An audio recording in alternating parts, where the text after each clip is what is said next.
Oh, there you are. Welcome, folks. It's your boy, Rickzilla. And, woo! This was a really, really exciting episode.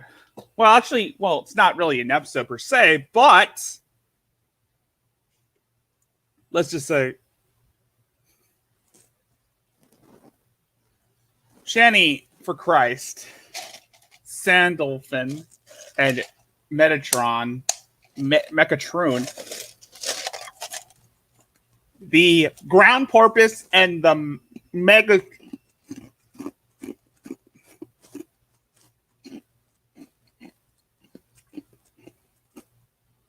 Sorry, I was chewing the ice. Anyway, the Sound Dolphin and the Megatron, aka Revelation News, invited our boys of the Geek Room on her latest stream, her 9-hour stream.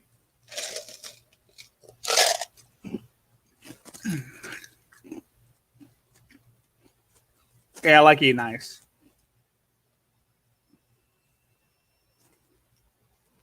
Evidently enough, it appears that, well,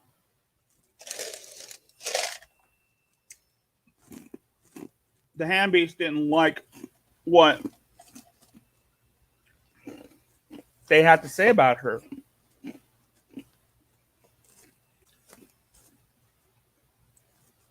And I was in the chat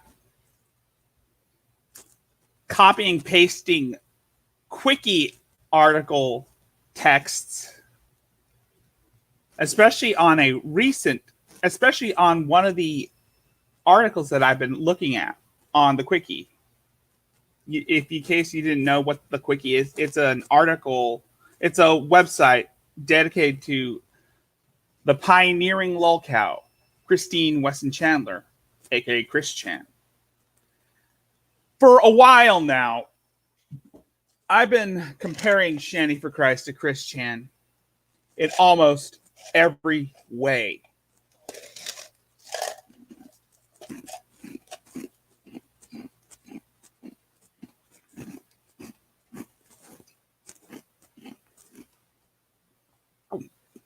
And I might either show you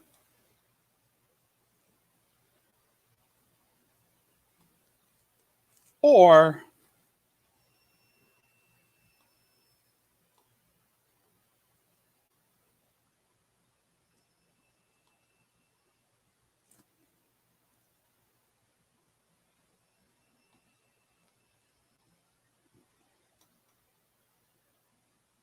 I might.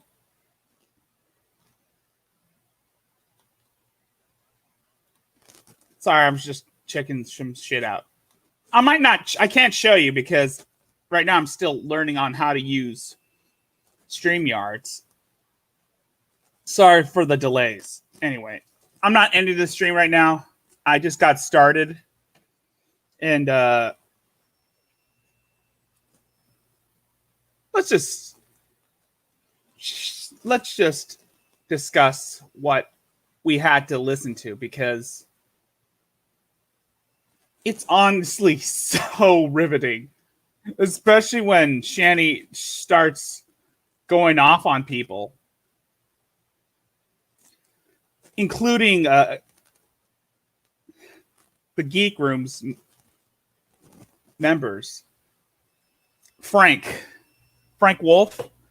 When Frank Wolf got into the stream, he was going off on Shanny, talking about how she was making fun of one of their deceased friends, Trevor. And she was backpedaling, trying to like retcon her own story. And You could see what I got to show you. Here's something you might want to take a look at.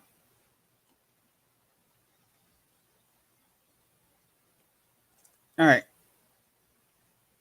This one's called this is a quickie article I've been looking at called Chris and the Ego.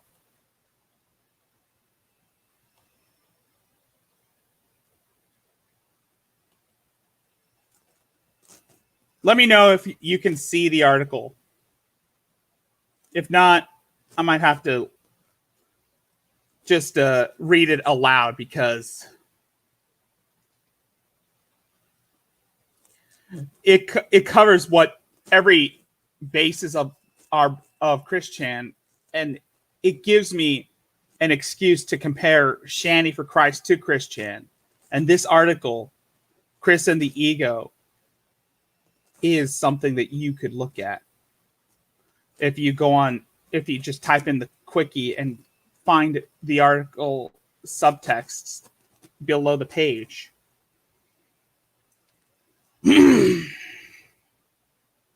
All right. Throughout this whole thing, I'm just going to cherry pick and just talk to some people if they come in the chat. All right. I'm going to read this article or cherry pick some pieces that I've either copied and pasted in the Geek Room's chat, or I'll just reword it and say that this is Shanny and not Chris.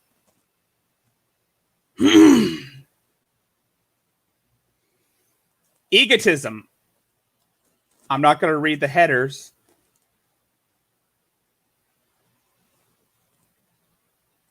But I'm just going to read this King James version. For everyone that exalteth himself shall be humbled, and he that exalteth himself shall be exalted. I mean, for everyone that exalteth shall be humbled, and he that humbled himself shall be exalted. Luke 14:11. Maybe G-Man should take a look at this example. Should take a look at this quote. Take this quote. Because he's usually humbling himself too much. Shanny does the same thing too. Egotism. Egotism is the most important and self-destructive of Chris's flaws. It is this egotism that may one day lead to someone playing Kick the Autistic in real life. I took this quote, copied and pasted it, and I reworded it just to make it about Shanny. Because again, they both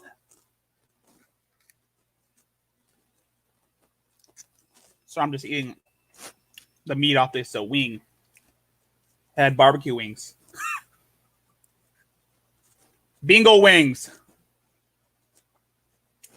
Yes, I had bingo wings. Sorry about that, guys. Bingo wing. I have bingo wings. Also, we bought a bag of baby carrots over the weekend. Folks, it's not a baby carrot. I'm sorry. I couldn't resist. Like I said, I'm just going to cherry pick and look at some of the areas that I'm.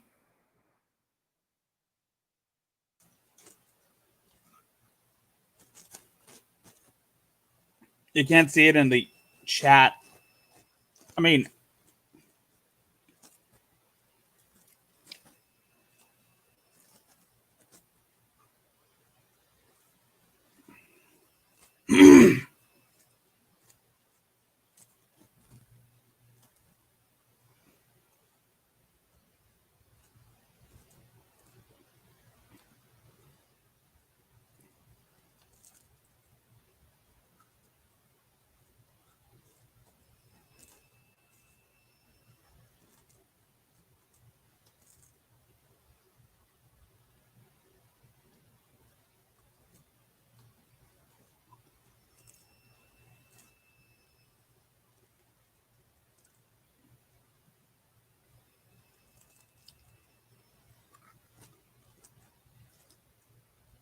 Should I keep going? I'm all out. Anyway, egotism, as I've said before, is the most important and destructive of Chris's flaws. Well, actually, that's what the article says, but I've been using it on Shanny because we all know Shanny is an egotist. Sorry if I've been looking. Yeah.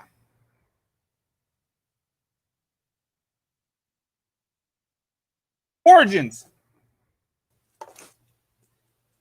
When you don't have people in your life pushing you, you can push yourself. Tori Amos. I gotta be honest, I like some of Tori Amos's music. Some. And by some, I only mean only 2 songs. I mean, scratch that. Only 1 song. And that's the song Fairy Tale. I've never listened to most of Tori's music. But I digress. Why is Chris such an egotist? In his sheltered childhood, his enabling parents taught him to shift blame for all his troubles to other people. A sense of entitlement, again homegrown, skewed his perception of the proportionality between his problems and those of other people. Chris doesn't completely lack empathy. He isn't a sociopath, but the internal scale by which he weighs the importance of himself against that of others tilts far in his favor.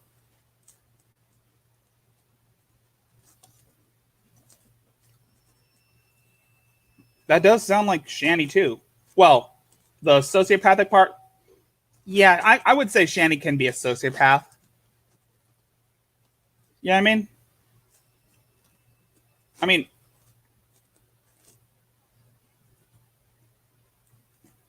I could say that she can either show sympathy, she can either lack empathy or pretend to have empathy. But either way, much like Chris, she also weighs the importance of herself against other people. The problem was compounded by his autism, making it difficult for him to understand social cues and relate normally to his peers. He grew up in a different world. And here is the definition of egotism. Egotism, the belief that your pain trumps all others. The belief that your pain, being harassed by others, the belief that your pain, in Shanny's case, it's,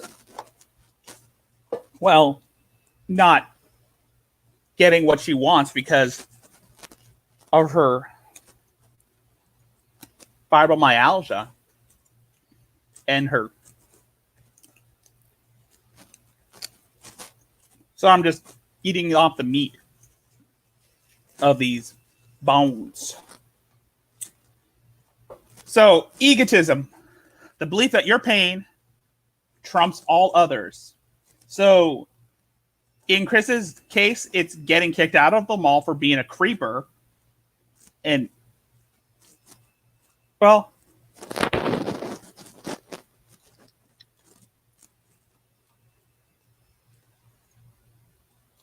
hey, come on. Stop showing me notifications. Not right now. I mean, my email. The belief that your pain, i.e. getting kicked out of the mall for being creepy, trumps others, i.e. divorce and loss of a beloved wife, children, and home. So in this case, Shanny's egotism, the belief that her pain, which of course is her being a complete and utter shitbag, trumps the pain of others. Well, other people. So we know that. And of course, Burnt Toast said this straight. She is a narcissist. But that explains why she's an egotist or struggled with egotism or has egotistical tendencies.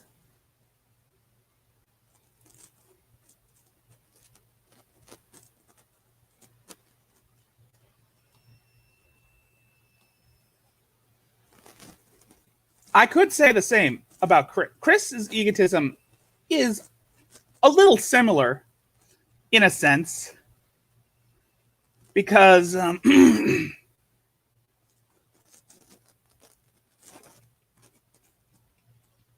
sorry, but I'm removing the skin and the meat off the bone of this bingo wing. Hey, you gotta get where it's at. Anyway, let's continue on. But that explains why Chris was an egotist, struggled with egotism, or has tendency towards egotism. While Chris's childhood was less than ideal, it shouldn't have been quite so crippling. Time and experience should have helped temper his ego, and his half-brother supposedly suffered far worse and still managed to make something of himself. But Chris's development appears to have completely stopped altogether.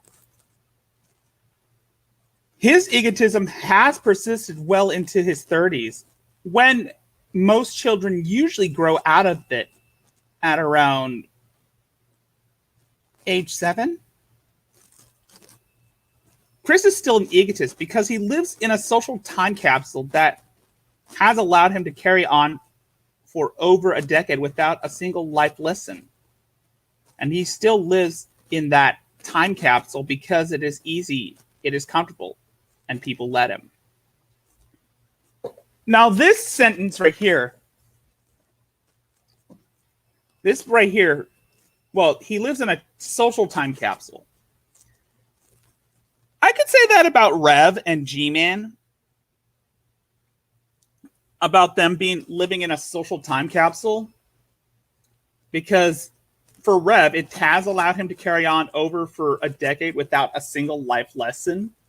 And yes, much like Chris, Rev's upbringing taught him how to shift blame onto others.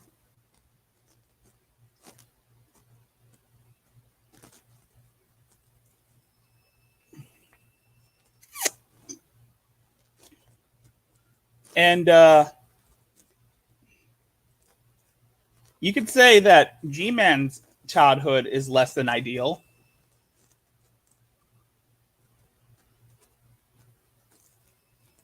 Sorry, I got it. Like I said,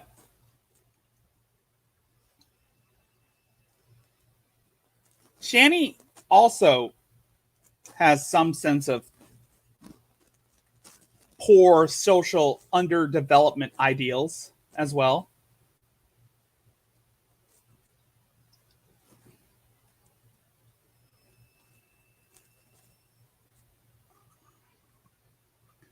And I wouldn't know whether or not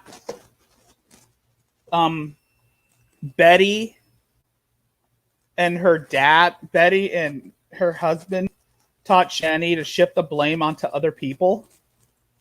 I don't think Betty ever did that. Well, it's not to my knowledge.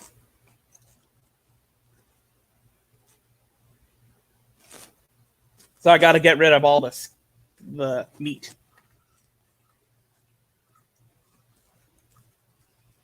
I'm mastering the bone. But either way,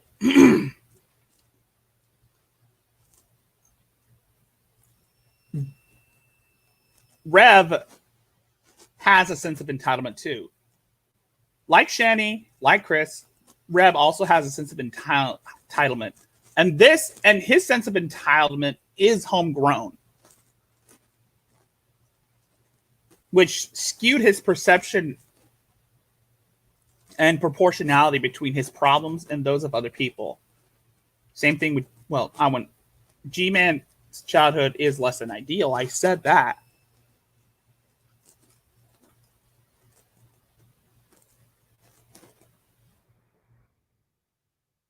Chris is still an egotist because he lives. I read that part.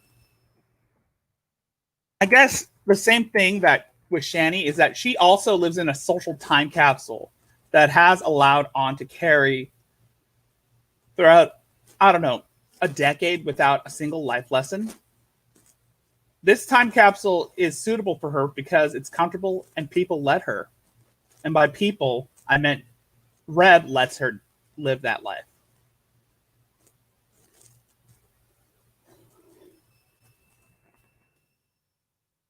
And the enablers.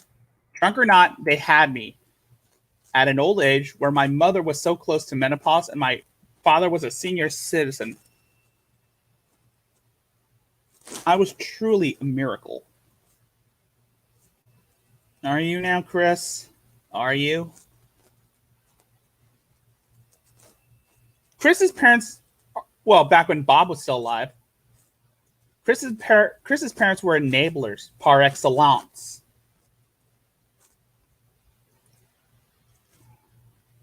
There is no earthly reason why a grown man in his 30s with autism should live at home with his parents, especially when his autism is as high functioning as Chris's activity and documentation exemplifies it to be. I don't think Chris is high functioning autistic. If anything, I would say he's low functioning. Because it's obvious that he can't really function in society without having to have some sort of medical help or like a caregiver. And we all know he doesn't want that to happen because he thinks that it'll be similar to having him be sent to a psych ward. And Chris is special because he's a goddess. Rev is, in Shanny's case, Rev is Shanny's enabler par excellence.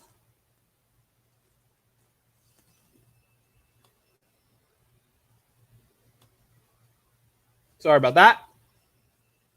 I don't really see a reason why a middle-aged woman with what she claims as borderline personality disorder would have to, I don't know, sit around on her fat ass 24/7 and act like a complete asshole to everyone around her. There is no reason why a middle-aged mother of two should sit at home on her fat, lazy ass, especially when she claims to have borderline personality disorder and fibromyalgia, and whatever ailment she claims to have.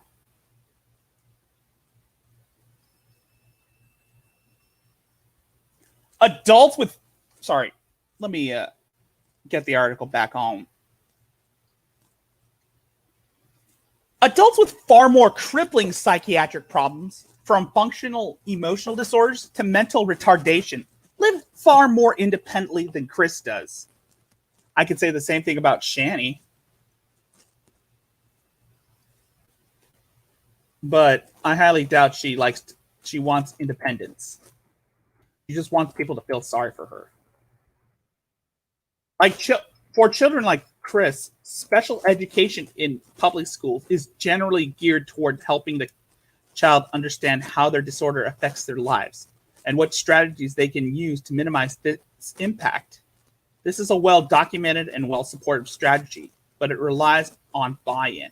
Chris's parents clearly never bought into these strategies because they never fostered any interest in instilling any form of independence in Chris, thus undermining the entire regimen of special education, and ended up with a man-child with entitlement issues. Shan...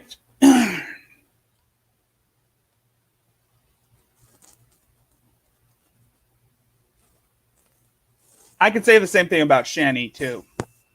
Well, I mean, Betty has tried her best to, like, help Shanny out. Well, I mean, according to what her mom said, Shanny was a bright child, but all that changed when, well, I'm pretty sure anyone who's seen the video already knows about what happened to Shanny and how it affected her. But that doesn't really excuse her deviant nature. And no, I'm not going to see Shanny's reaction or review of Cecil McFly's video. I don't want to lose my brain cells. I'll do another reaction to that with a more, well, understanding of my equipment. Hell, I might even do it on StreamYards.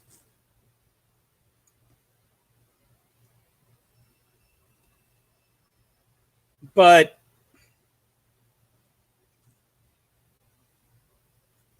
I think Shanny and Rev didn't really buy into strategies of helping with dealing with emotional issues and coping mechanisms on how to maintain level of, well, self-control. When it comes to someone with like a personality disorder, they didn't buy into those ideals because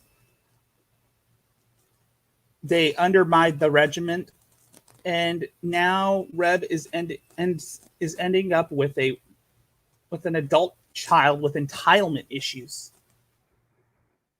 The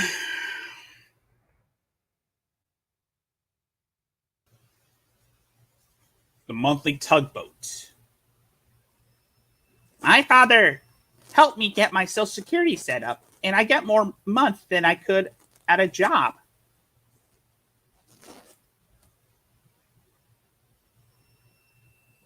Nah.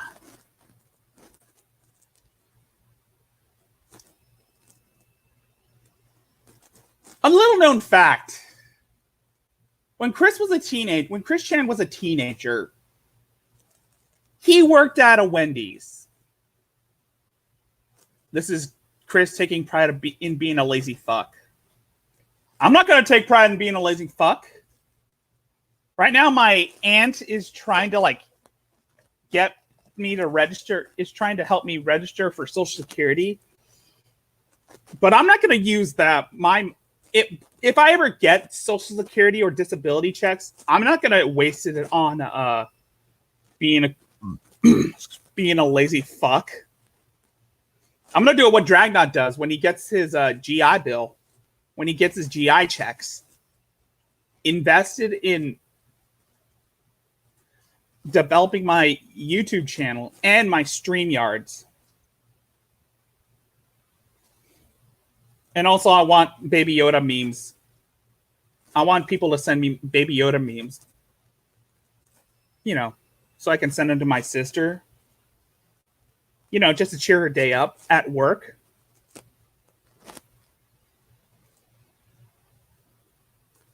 Chris receives welfare from the government, a monthly tugboat, as he calls it.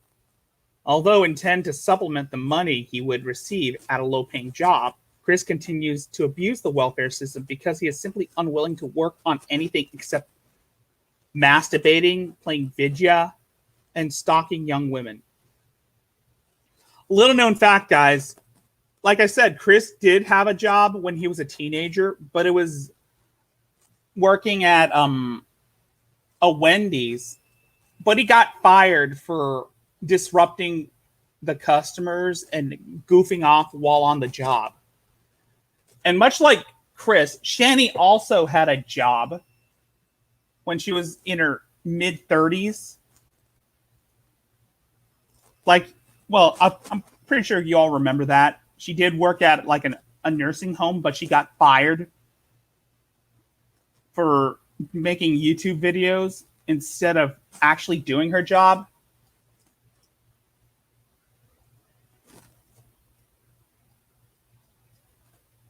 Oh shit, did I?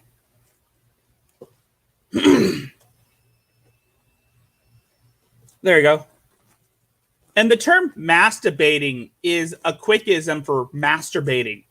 Playing vidya is a quickism for playing video games. And stalking young women, well, that's what Chris does on. That's what Chris did when he was still classic Chris. He still does that, but on Twitter.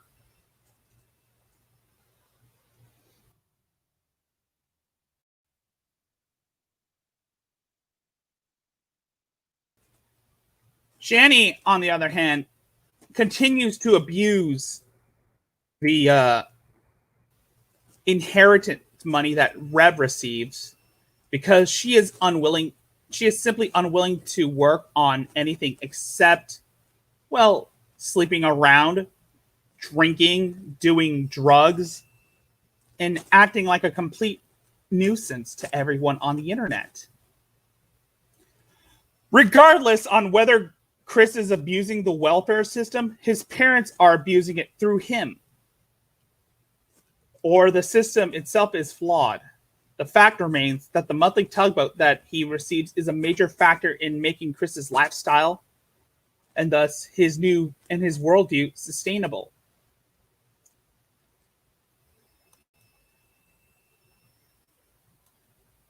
Good day, General. Love the calendar. What's up, Grumpy Lobster?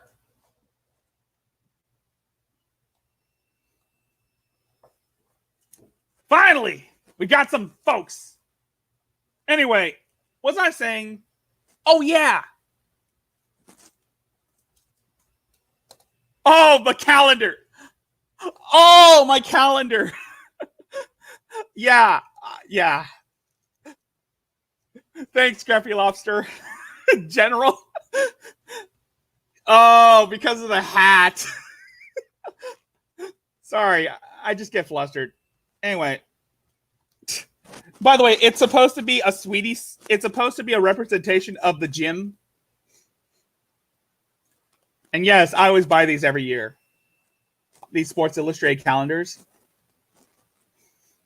For artistic purposes. I'm trying to learn about the female body. Anyway, what was I going to say? Oh, yeah. Much like Chris and the monthly tugboat, Shanny abuses Rev's inheritance money. And despite this, regardless of her abusing Rev's money, Rev is also abusing it too. Through her. Or no, actually, no. Rev abuses the inheritance money he receives from his mom, but Shanny abuses it through him. Or, I don't know. Maybe he shouldn't have gotten that money. Maybe he should have got a job, but we all know that it's not going to happen anytime soon. The fact remains is that the money that Rev received is a major factor in making Shanny's lifestyle and her worldview sustainable. You know what I mean? Blind luck and cherry-picking fallacies. A contest or two here, a 9-second local TV blip there.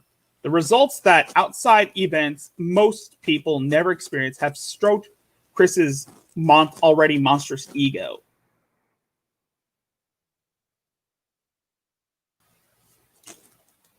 You can say the same. I could say the same about Shanny being noticed by Shane Dawson and meeting Trisha Paytas in person have already stroked her Godzilla-sized ego, as well as her Godzilla-sized girth. And thanks for the compliment, Grampy Lobster. This is the type of woman. This is the type of woman that Rev should have gotten with instead. And by that extent, I meant a calendar. And by that extent, I meant masturbating over a Sports Illustrated calendar. I know I like to throw in weird jokes every once in a while, but there's no way in hell Rev's going to get with any of this anytime soon. The closest thing he ever got was a blow-up doll, much like Chris. And speaking of which, that's going to be another article I'm going to look at soon. And of course, this is the type of person, the calendar in the background. Yeah, that's the type of person Shanny despises. Because in her mind, you have to be a colossal fat ass to be smart. And Rev is just, well, enabling her. But what's he got to live for?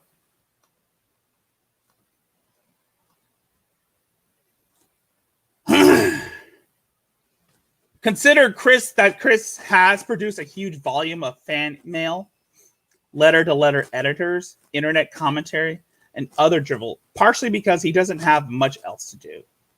Each letter to Nintendo is a message in a bottle. Most of them never return. But the one that does, on an official letterhead, and the address to Mr. C.W. Chandler is confirmed to a celebrity.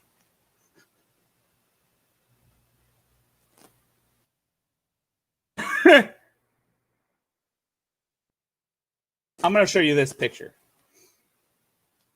Local boy levels up. Slam attack.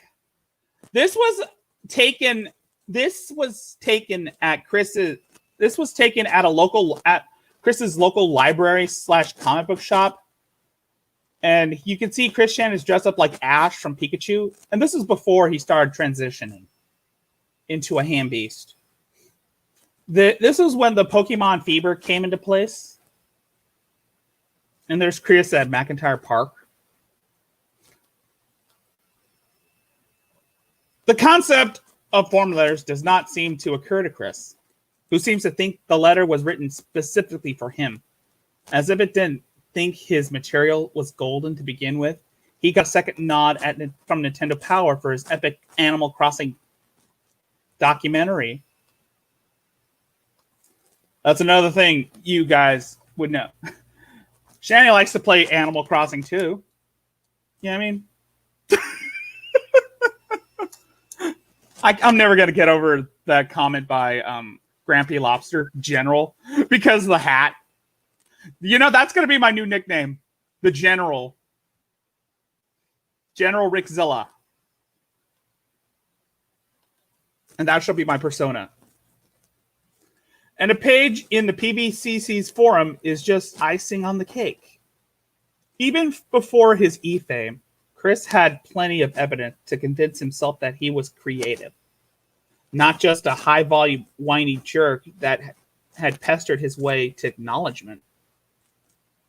As he graduated from PVCC in 2006, his writings show that Sonichu was, in his mind, already tested. There was just some small threshold of notoriety or connections that needed to be breached to become a true media sensation.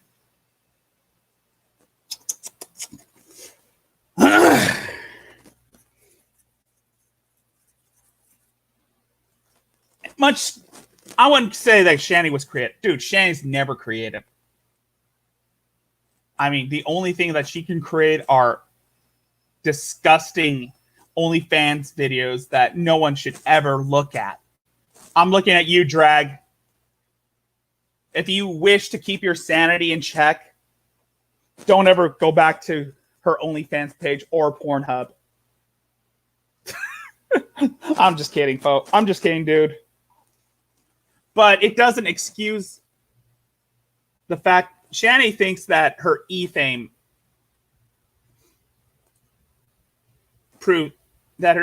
is proof that she is creative. Not the fact that she is a whiny bitch who has pestered her way into acknowledgement by clout chasing other people. And also, Shanny never finished high school.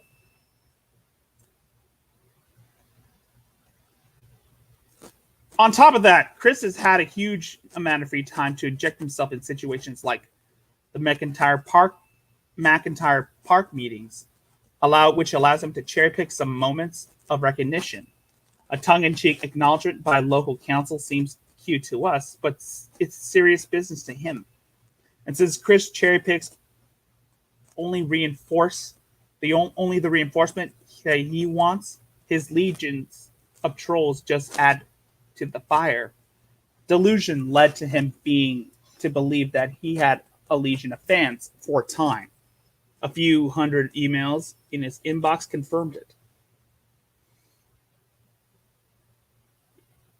A few retweets and likes on Twitter have confirmed Shanny's egotism to be, I don't know, overzealous.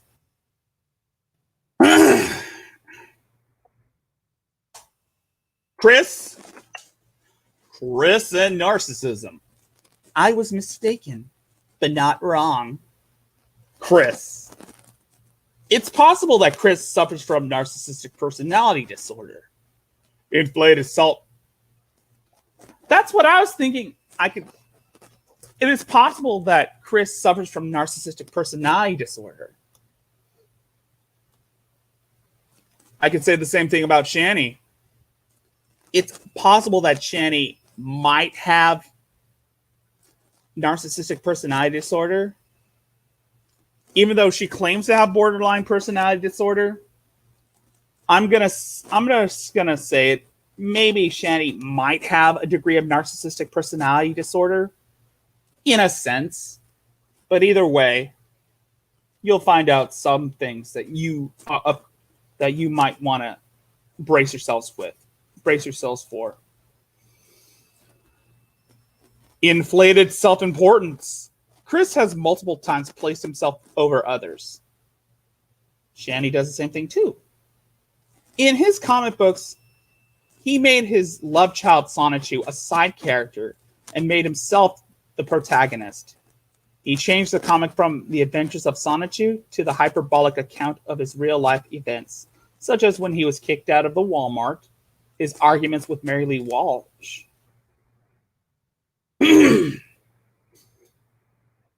Narcissus. Someone replaced the whole Chris Chan thing. But yeah, Shanny has this But yeah, Shanny does have an overinflated sense of self-importance too. I mean, she claims to know YouTubers such as Jeffree Star, Shane Dawson, Trisha Paytas, and other shitty YouTubers that no one gives a fuck about. I mean, Shane Dawson's basically gone down the route of Onision, where he is basically hated by most people. And I'm pretty sure a lot of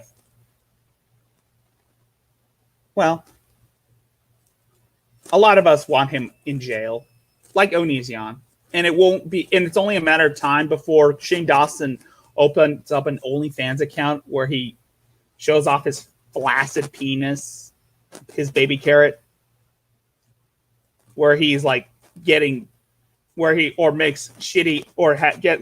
with Onision to make shitty Shrek animations where Shane Dawson's being butt fucked by Shrek or Onision. Honestly, that would be weird to watch.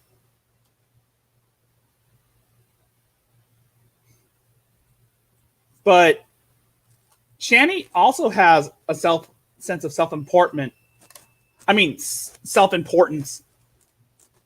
An inflated self-importance. Shanny also has an overinflated self-importance where she places herself above others. I mean, one of the prime examples of that is her videos where her kids are heard in the background banging on the door, and she and Rev are like, filming in progress.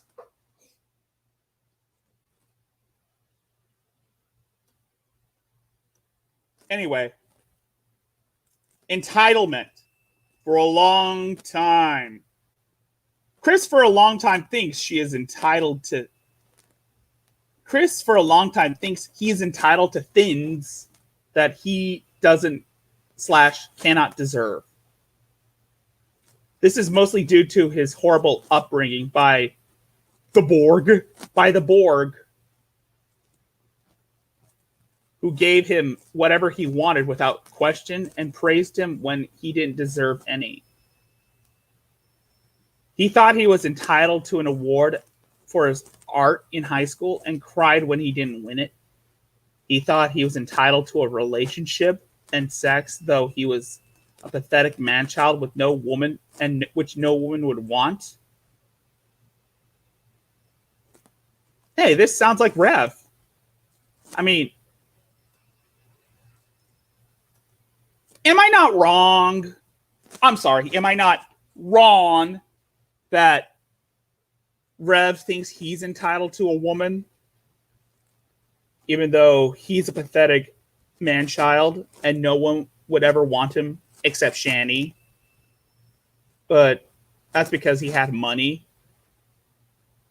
and Shanny is just abusing the welfare system just to make her ego bigger than her girth.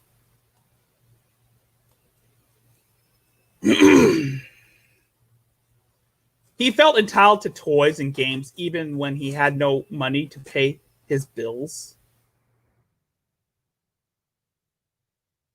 Shanny felt as though she was entitled to makeup and brushes and turret hauls and DoorDash, you know. Even though she doesn't deserve that kind of shit because she's ugly as sin and pathetic. And she was supposed to pay her family's bills, but she doesn't do that.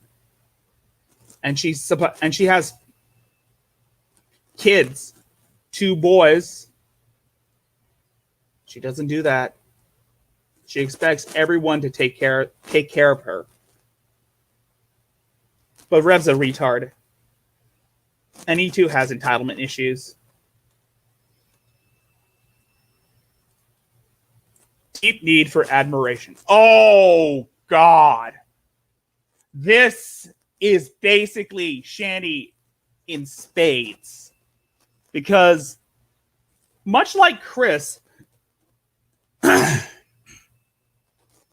Shanny has a deep need for admiration from others. Chris has much like Shanny, Chris has a need for admiration from his peers, like most other humans, but he takes it to another level in some cases. He tried to shoehorn his characters into the works of well-to-do artists such as Planet Dolan, so they will accept him as a legit artist.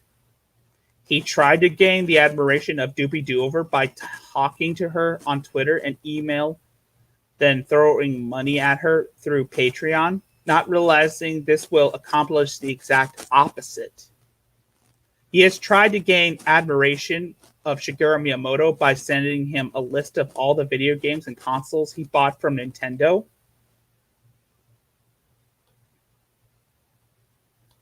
Like I said, Shanny has a deep need for admiration.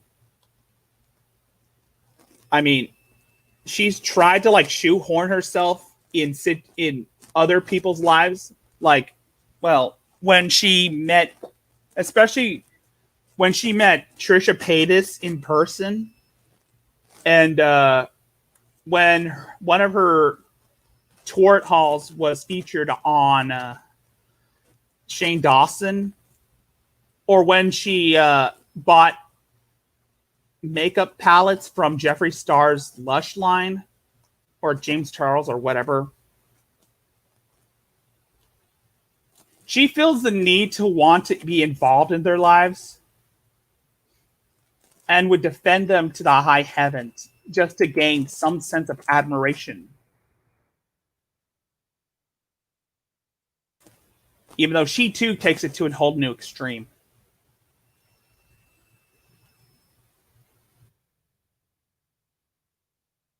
Alarming lack of empathy. Chris, being autistic, has an impaired sense of empathy, but this has gone to enormous levels due to him being coddled his entire life. As you can see, these criteria describe Chris, right down to the sense of entitlement. Then again, many of the symptoms described, such as typical diagnosis of autism. Still, he may have both, as autistic people aren't incapable of being humble. Further reading is required to confirm the difference.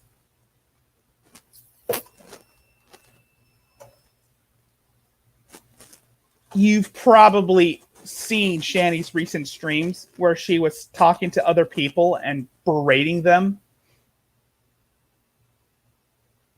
And you've seen how Shanny has a lack of empathy for Trevor, one of the Frank's friends who passed away.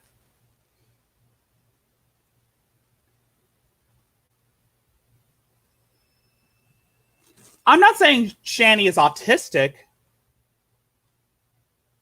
but I'm not saying that she's been coddled her whole life. I mean, maybe at a young age, but not her whole life. I know Rev has been coddled his whole life.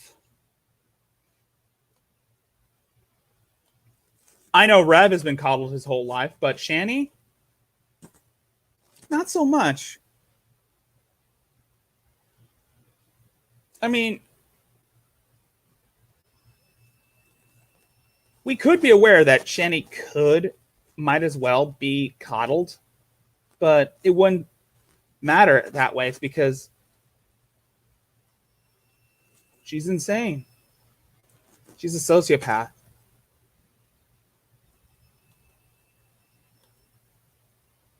But this part right here, the Messiah or God complex. We all know Shanny thinks she's an archangel. We all are aware that Shanny likes to think that she's an archangel. Due to people giving Chris money in exchange for trash, listening to his requests unconditionally, and not holding him accountable for his actions, and giving him false admiration and importance, his narcissism grew exponentially. Though there were others trying to show Chris the truth, break his ego, and prove to him that all his admiration and adornment was just so that they could laugh at his back. Chris did not listen. He called them trolls and went back to his fan base. I don't know if Shanny has a fan base, but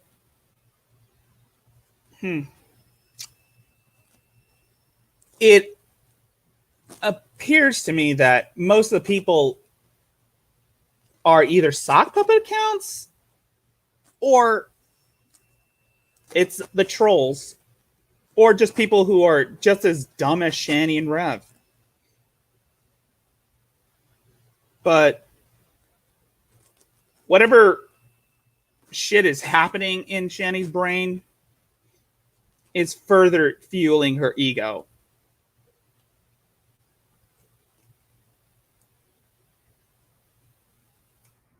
Manifestation. Chris's egotism manifests itself in a variety of ways.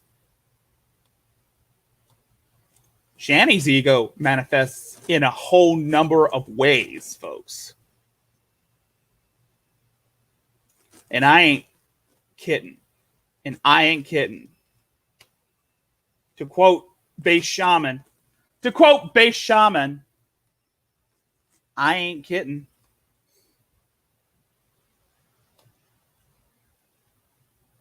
Unwanted self-importance. I have had way over 1 million fans worldwide since I went online in before 2000. Chris, mailbag 48. Read this. Now tell me.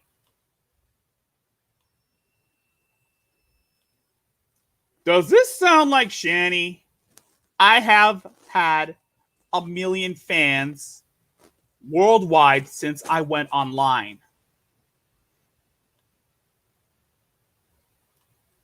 Tell me that doesn't sound like Shanny, folks. I mean, maybe. I mean, we all know she likes to say she's a big-time celebrity now. But I digress. As overwhelming as Shanny's unwanted... I'm sorry. As overwhelming as Chris's unwarranted self-importance is, it's easy for the novice observer to get lost in the sea of Sonichu. Sonichu shit and assume that he's just confident in his e-fame. Of course, you say, he's got 1 billion hits on YouTube and 1,000 emails in his mailbox. He's going to think he's hot shit. Like every other retard on the internet, including ShannyforChrist.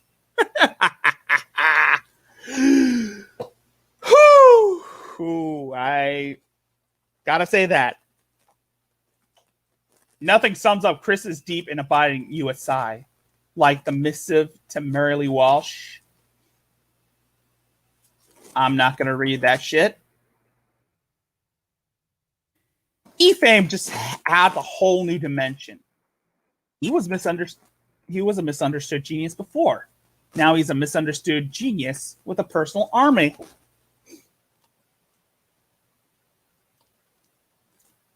I could say the same thing about Shanny. She thinks she's a misunderstood genius. Now she truly believes she's a misunderstood genius, but with an army. A small army.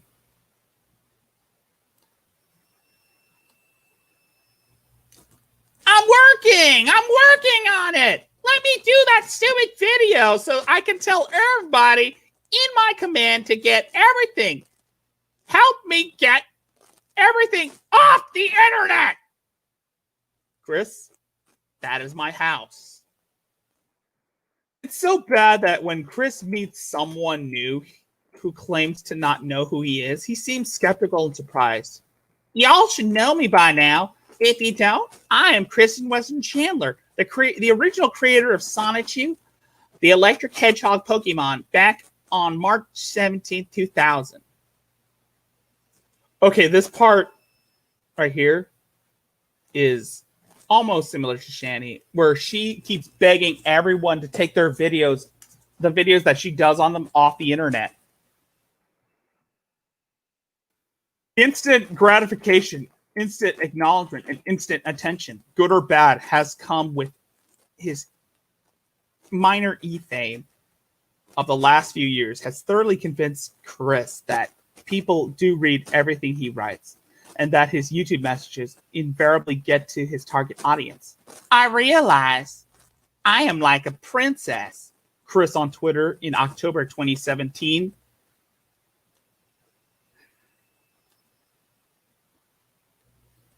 Shanny likes to think she's a queen.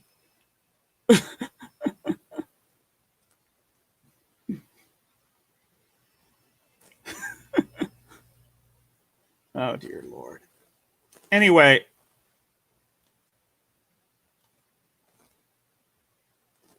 The instant notable resident in Ruckersville, Virginia, alongside a NASCAR racer and about the 29,000th most popular individual in this world. So where is the Wikipedia article about me? Chris on Twitter in August 2018. You know where that article is. It got taken down because you were violating the terms of services. He also describes himself as managing the varsity team in high school. when he actually was a water boy. Shanny, Rev described him as like a manager in. Rev liked to describe himself as like a manager at Bank of America or Wells Fargo, as a manager of the stock market, when he's just watching, when in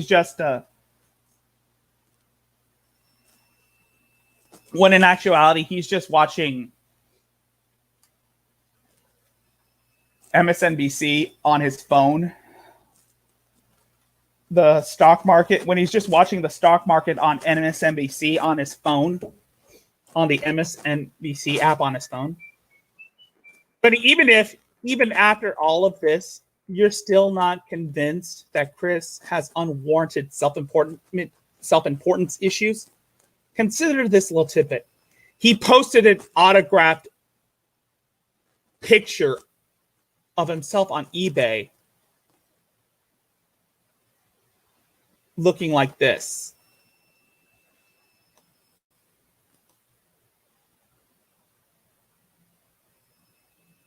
Oh, what?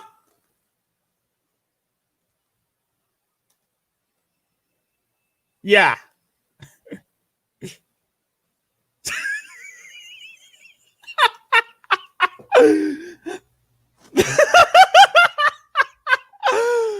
Oh my God.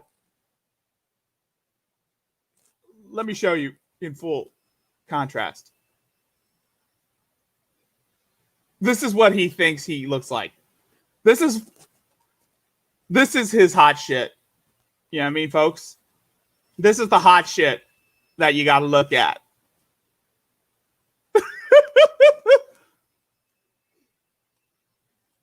Oh, sorry.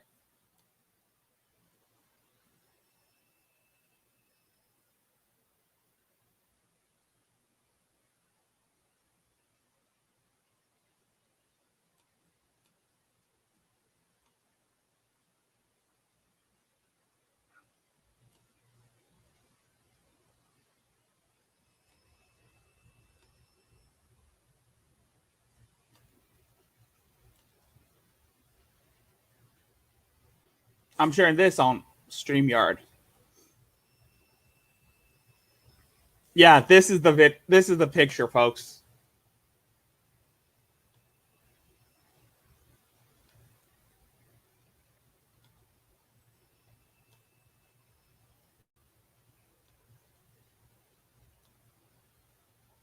Yeah. This is what he posted on eBay. Why would anyone do this? I'm pretty sure Shanny would post something like this on OnlyFans. Yeah. Look at that, folks. Look at that. Shove. This is what you want. This is what you need in your life. And by the way, correct me if I'm wrong, but Chris has the same hairstyle as Shanny. Well, before she decides to wash it and make herself look more presentable than what she already does. And look at that! Chris has the same, and look at that! Chris has the same bump on his forehead. Now that's the mark of God right there, folks. That is the mark of God right there. And let's just go back. Where was I?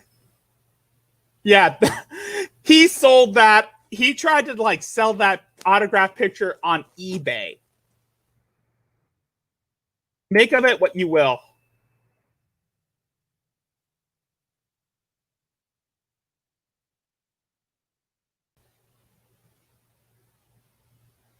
And these are just pictures.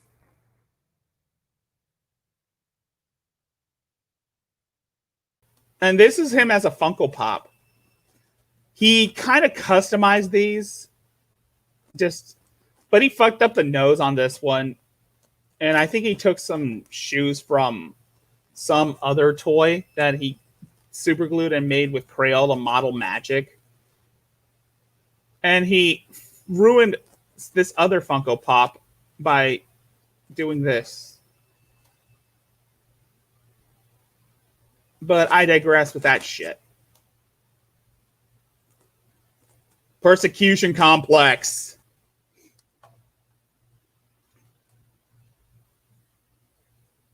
Now this is one thing I could use to compare Shanny to. The persecution complex.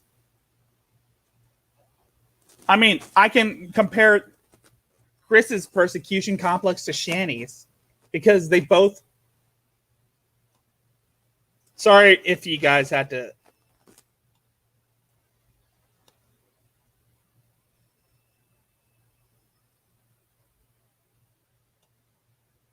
Now that's the shit. I like it. Now, you may save it as you wish, but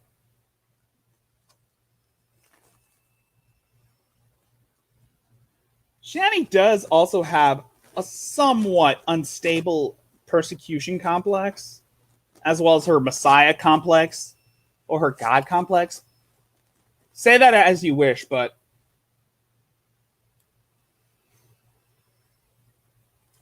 Chris has a lot of problems. Even the ones he takes responsibility for are still out of his hands.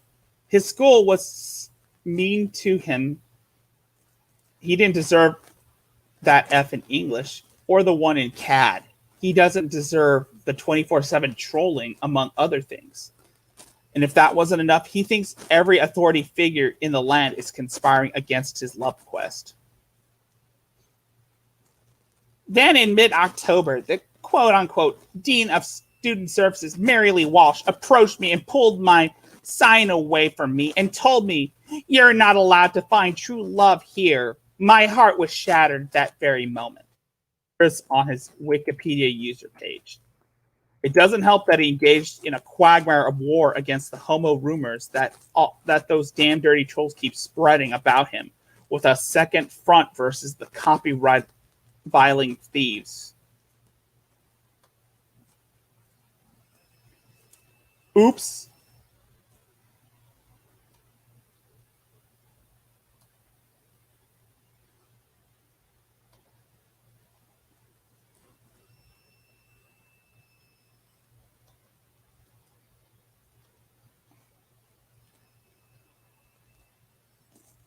Oops. I forgot to read that shit. But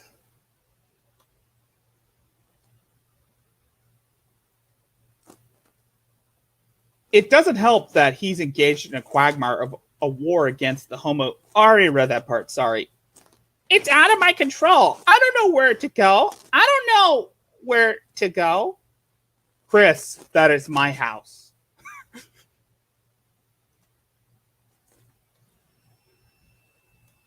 Say that what you will, but Shanny's done the same thing too.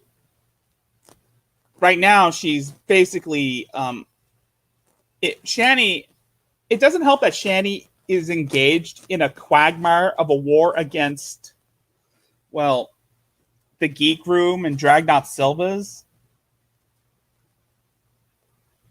who keep making videos about her, with a second front versus the copyright violating thieves, such as Cecile McFly and Burnt Toast.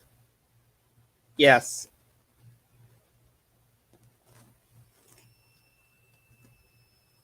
Anyway, they were basically accusing... Shanny and Rev are basically accusing Burnt Toast and Cecil McFly and others for stealing their copyrighted content, as what she refers to them at. She refers to her OnlyFans shit as copyright content, as copyright of hers. And Shanny has tried to like slander Cecil McFly for making that person of interest video, which was 5 months ago. Well, was it it was released on March 30th of this year. So March, April, May, June, July. Yeah, 5 months, because in 5 months, 5.5 months actually. And Shanny's tried to like slander Cecil McFly for making that video, saying that she was a liar and a thief, a copyright violating thief. Anyway, let's continue on. In a May 8th video, Chris blames the Greene County School Board for pretty much every misfortune in life, from being banned from the game place to becoming a social outcast that we all know and tolerate, thereby cementing the notion that Chris will never take responsibility for his actions. The only time Chris had actually stepped up and admitted responsibility, that was the accidental formatting of his PS3. You know, that video that Chris made, the one where you can barely even see his face, it's almost similar to when Shanny made a video blaming her mother for pretty much every misfortune in her life. You know what I mean? Well, then again, she was blaming us for every misfortune in her life. But I did like a stream where I compared that Shanny's video against where she's bawling about how her mother was mean to her, and Breb had to say, "Are you retarded or something?" And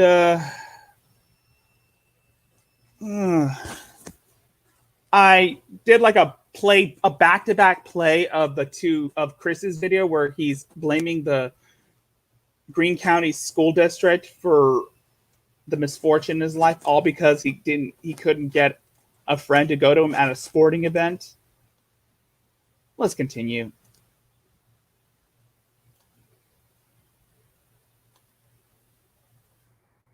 Naivety. Chris's simple-mindedness and gullibility are legendary. Shanny's simple-mindedness and gullibility are legendary, according to us, by the way. And you can tell why I'm calling this the Hambeast Chronicles. Because Chris is also a Hambeast, much like Shanny. And their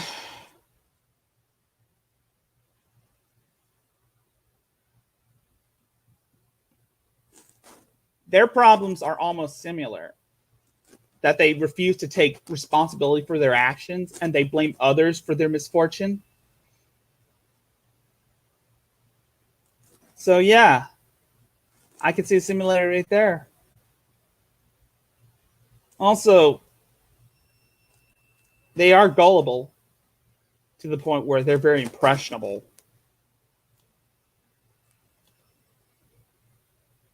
Like George W. Bush, he only deals in absolute. Either you're with him or against him.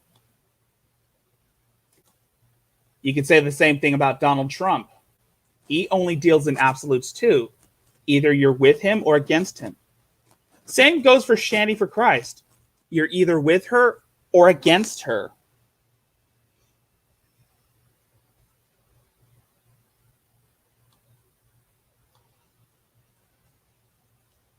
This has been very obvious in his answers to the mailbag, where he refuses to listen to any talk, even from professionals, about the similarities between Asperger's and autism, denies that there are any shortcomings in his work, and shrugs off any advice about how to improve his health or appearance, labeling anyone who suggests he has any kind of shortcoming a troll.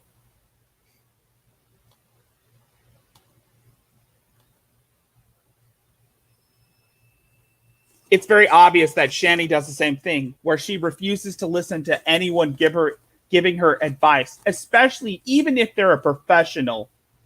like Lola. We saw in her stream where she was berating Lola and accusing her of being a fraud. Hell, Rev tried to dox Lola. And come on, Lola's a sweet girl. So is Cecil McFly. She's a sweet girl, too. She's good friends with the dork and the empty hero.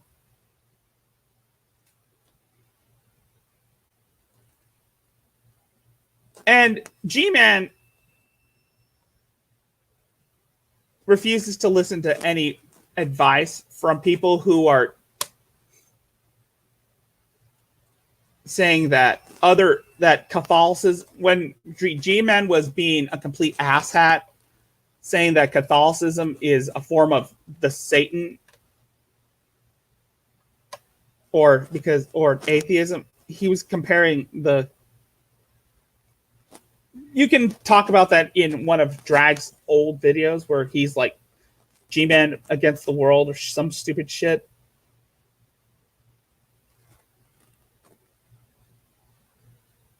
Like, he refuses to listen to anyone talk about the similarities between Christianity and Catholicism.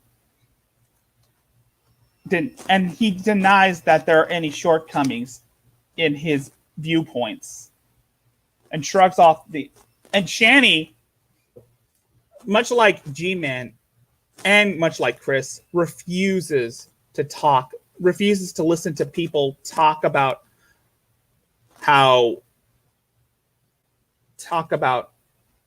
the differences between Christianity and Catholicism.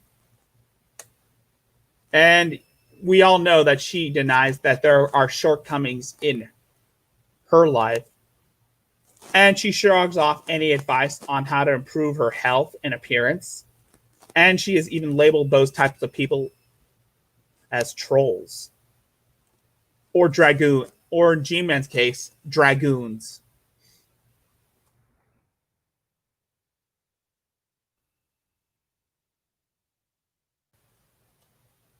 Chris equates honesty with divulging every last detail about his life. Nothing is too candid for Chris. Getting haircuts, drinking his own Navy, shitting his pants, or even giving away his phone number and home address. In case you're wondering what drinking his own Navy refers to, I'm pretty sure the salt mine. Oh! I gotta show this to the salt mine.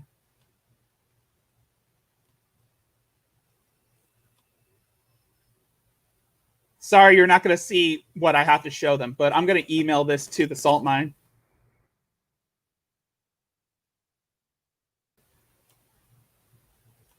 I mean, the Geek Room.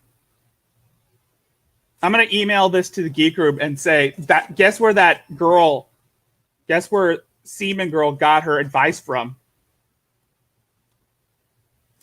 Because I was watching the salt mines, and of course, one of the recent people is that girl that they always cover on the salt mine is this girl who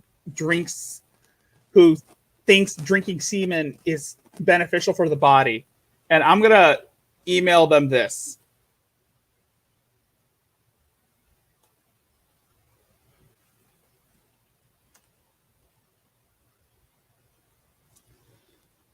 I mean, the Geek Room.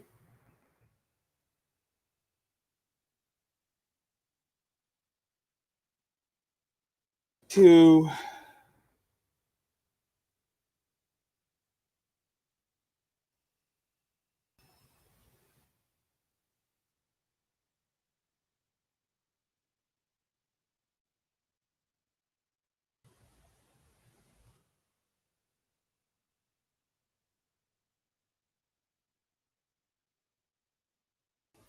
sorry, folks.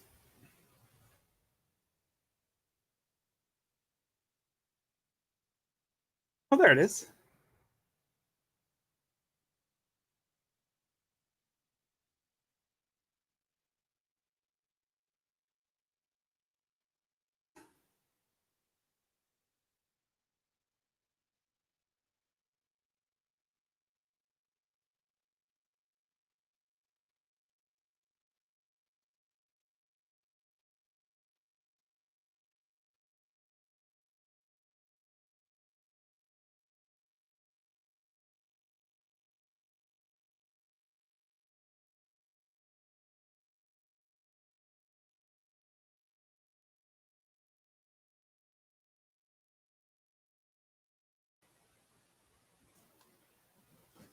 Sorry. Sorry, folks. I had to send the Geek Room an email. Anyway.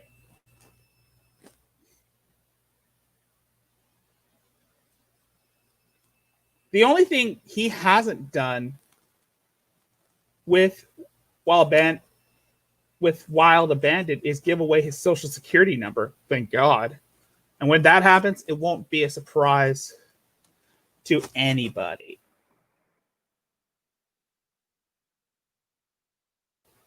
Has Shanny ever given her out her address? I know she tried to give out Drag's address. Or she tried to find out where Drag lived. I know where she tried to Rev is trying to find out where Lola lives. He's trying to dox her. They're trying to dox Lola at this point because she was trying to like give some sound advice that Shannon didn't want to hear because it wasn't. She wasn't trying to suck her fat gullet.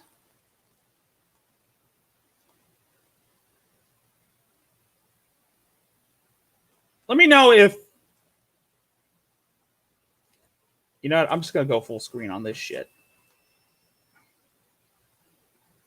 His gullibility is astounding. No matter how many times it's happened before, Chris is easily led around by trolls promising China or threatening his identity.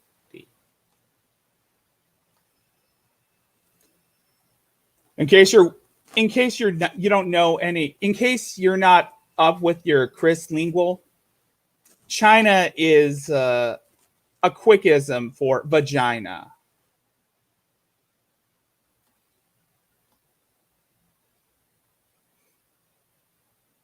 The early trolling schemes, such as Blanca, Pandahala, and Jimmy Hill, got Chris to jump through hoops and expose so much information about Chris and his personality that they had to start this very wiki to keep track of it all. And I'm gonna ask Drag. By the time this video comes out, by the time this stream recap comes out, maybe you should, I don't know, start a wiki. Drag. And this goes out to you, Geek, to Frank and the other members of the Geek Room. I challenge you guys to start a wiki on ShannyforChrist. Because we all know she likes to delete shit. We all know she likes to deny shit, too.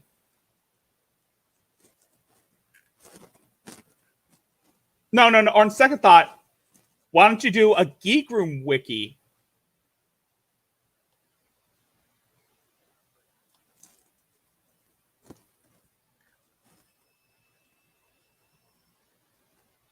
Another example of Chris's gullibility is one Miss Jacqueline Romy, a sweetheart Chris met earlier in 2011. Despite her obvious being a troll, proven by a mysterious leak of videos that were sent only to Jackie on February 12th, Chris had befriended her on Facebook after blocking her the previous April. Only time would have told if we end up seeing Chris cosplaying or making an ass of himself again in a video aimed only at Jackie. Unfortunately, though, it appears to not have happened. It's obvious that Chris had only done this because he believed that he would score with Jackie sooner or later. In 2009 and 2010, Chris slowly began to learn to distrust trolls or to keep more of his information secure. However, many of his trolls believe that this is akin to putting a shock collar on an animal.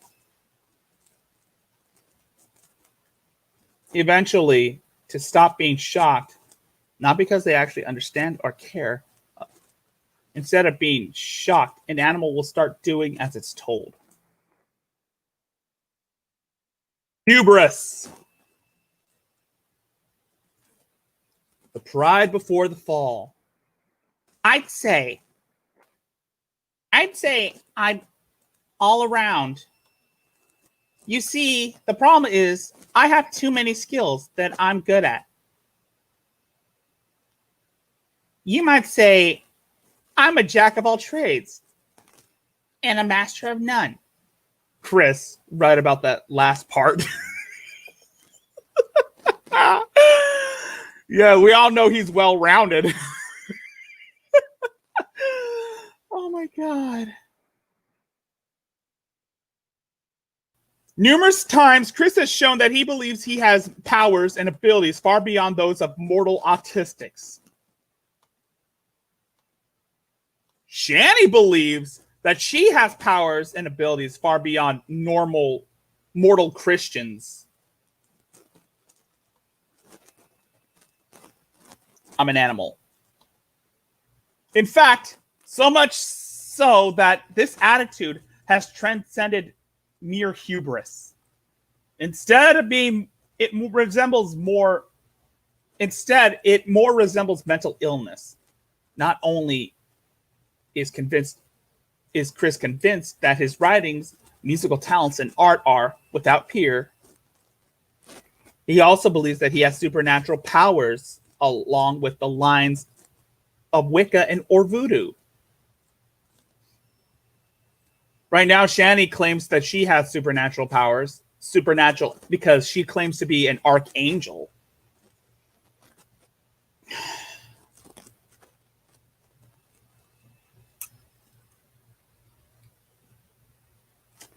This is one step closer to claiming that Shanny is one step closer to claiming to be God. Watch. Just wait, and Shanny will go on and say that she is God.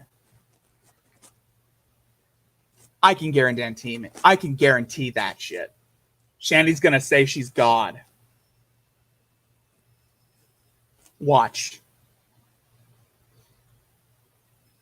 Watch, guys. Watch. Shanny's gonna say she is the vessel of God.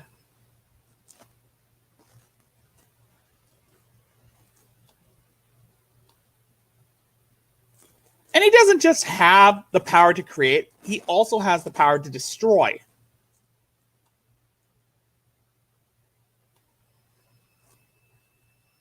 Shanny doesn't also have the power to create, she also has the power to destroy too.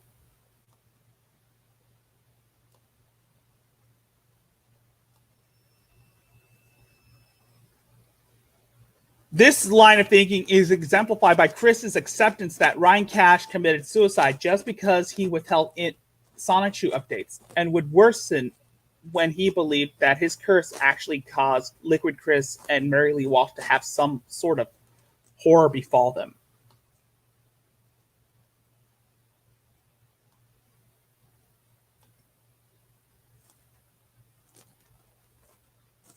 Shanny believes that the death of Trevor, one of the Geek Room's friends, this line of thinking exemplified Chris by accepting Trevor's death was the will of God, because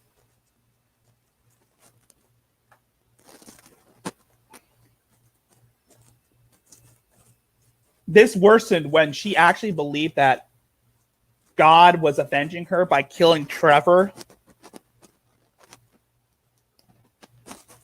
on her behalf.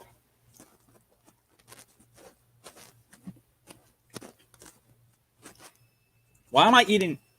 I'm not eating a bone. I'm just removing the skin. You know, I'm just going to have to throw these away because I'll be right back.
get what I need.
Thanks, Grappy Lobster.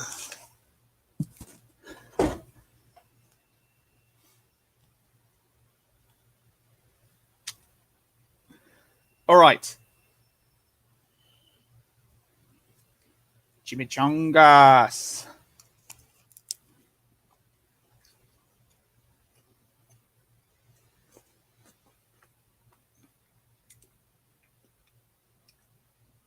But those are just the most insane moments of cognitive dissonance. What about the time he went into hysterics when he didn't get recognition for his arts at high school graduation? I should have been highly recognized for my artistic talents. I showed in my many art classes for the award ceremonies before graduation day. I felt crestfallen greatly from not getting recognized for any of my talents. I excelled in math too, for the love of God, Chris on his Wikipedia. Or his reaction to losing the Parappa the Rappa contest. For that, so that sworn on my autism, justice will be served to the 7 people of those 4 videos. Chris on the Sonchu site.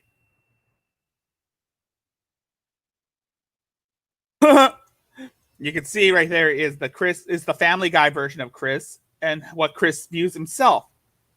This version of Chris is basically Chris in real life, since he basically looked like Peter Griffin and sounds like Peter Griffin.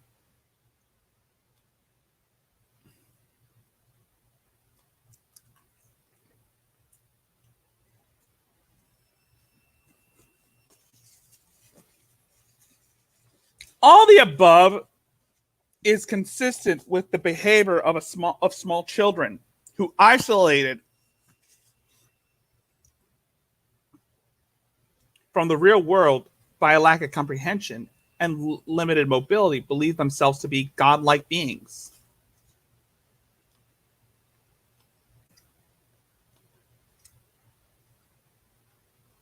Shanny has isolated herself from the real world by a lack of comprehension and limited mobility, to the point where she now believes herself to be a godlike entity.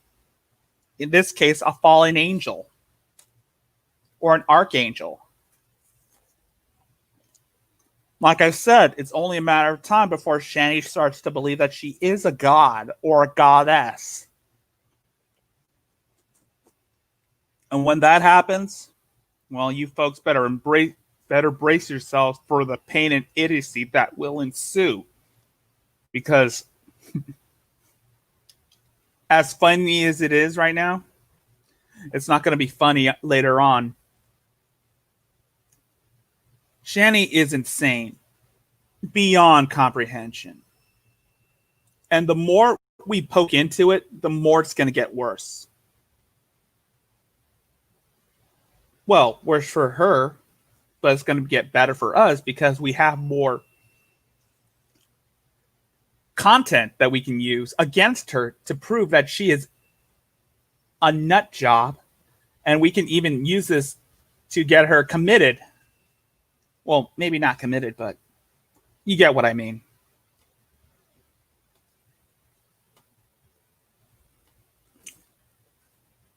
This belief is gradually destroyed as a child goes to school and encounters outside authority, leading to their acknowledgement of the fact that they are, in fact, ordinary people. Of course, since Chris is not only autistic, but also extremely sheltered, he still manages to cling to this belief by focusing on specific aspects of his life and constructing elaborate fantasy worlds. We all know damn well Shanny dropped out of high school, so to which she isolated herself to the point of actually falling into her beliefs.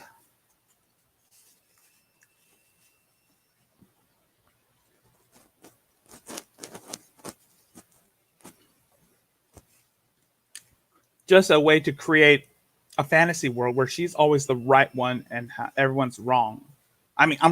Wrong.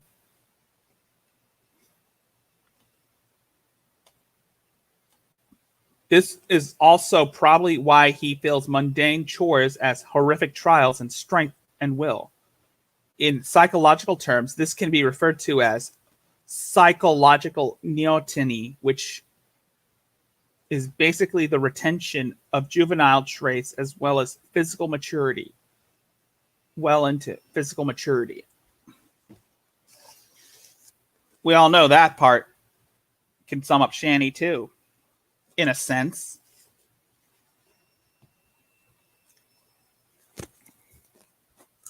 Besides,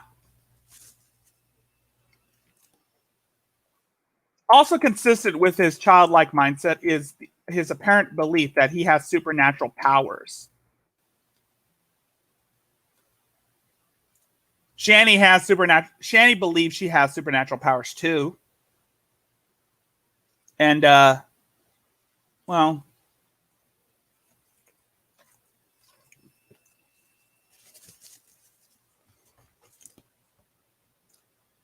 we all know how that plays out, especially when it comes to her overinflated ego. Her inflated ego is larger than her girth.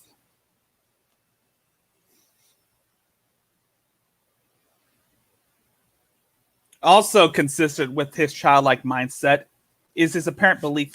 I said that. In Freudian terms, this is referred to as omnipotence of thought. Basically, in the same way he does with religion, Chris cherry picks elements of his life to validate his fantasy of control, which is more systematically displayed in the Sonichu comics. Taking this into consideration, it is likely that Magi-chan is yet another Mary Sue for Chris, serving as a kind of avatar for his desire for ultimate authority. Why he felt necessary to make it yet another character to fill his role is unclear, considering he's already established himself as the one true God of Quickville.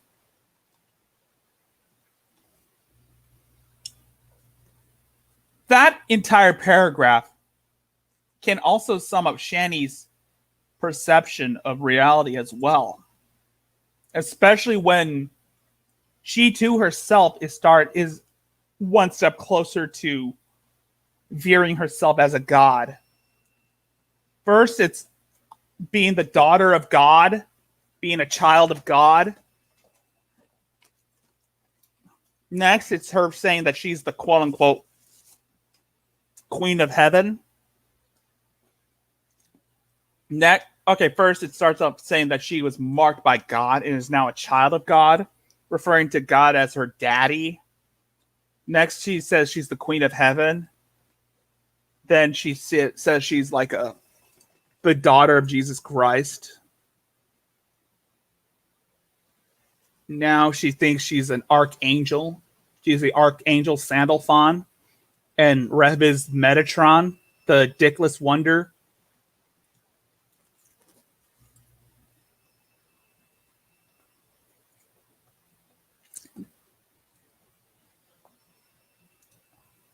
Next, you'll see Shanny going as far as to saying that God is a woman and that she is that God. Watch, guys. She's going to say that God is a woman and she is that God. She's going to say that she is Emmanuel.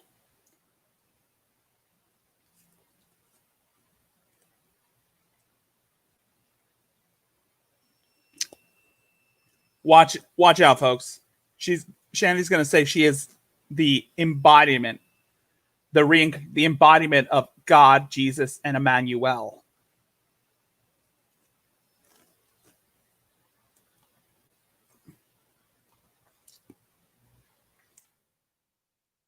Another aspect of Chris's arrogance, and again caused by his childish way of viewing the world, is visible in a phone call with Alec Benson Leary, creator of Asperchew.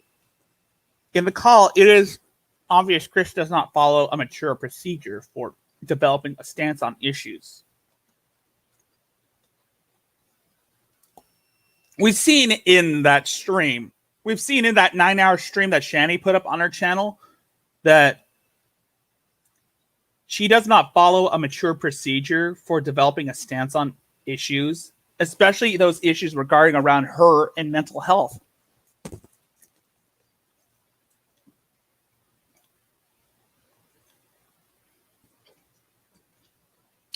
Where normally an individual will learn information about the issue and from there decide how they feel about that issue, Chris does it the other way around and decides how he feels about something, then refuses to believe, understand, or even humor any evidence to the contrary.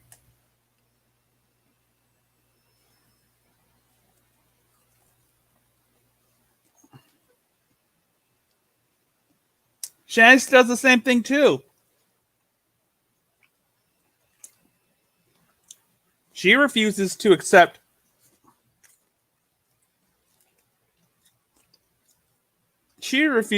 believe, understand, or even humor any evidence to the contrary.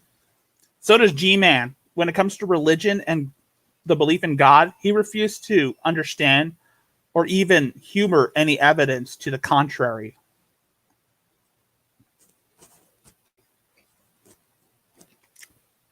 Sorry if this turned into a mukbang string.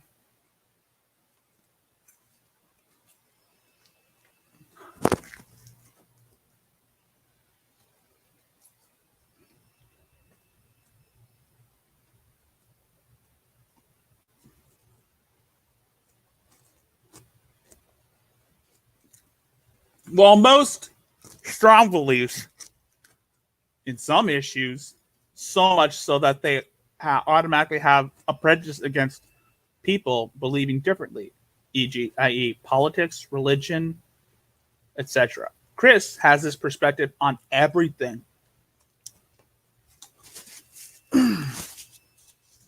He takes a position on matters, then finds a way to back it up and ignores all evidence for the opposing viewpoints.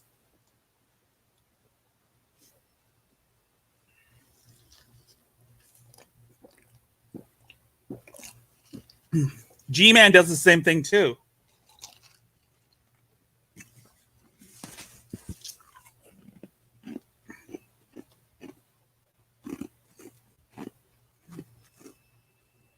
G-Man does the same thing too. You know what I mean?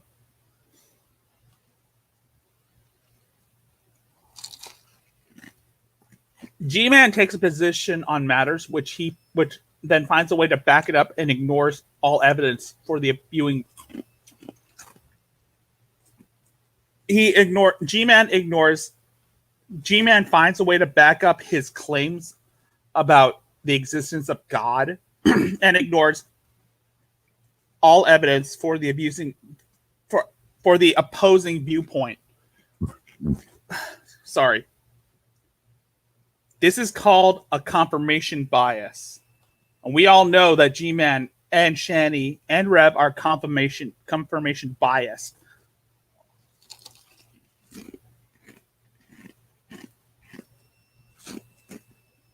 For example, Chris had decided homos are bad, so he selectively finds information that backs up his stance on the matter and ignores anything anyone will tell him about why his homophobia is bad and makes him a bad person.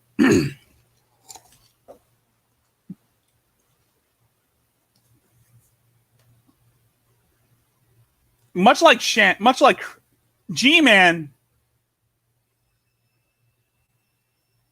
this confirmation bias can also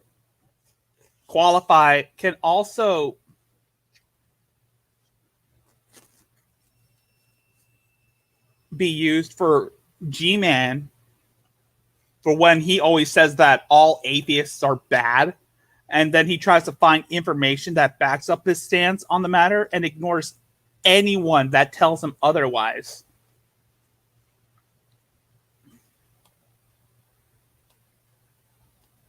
He will go as far as to pretend he can cure homosexuality with his own blood, unless disliking homosexuals means he may not get laid.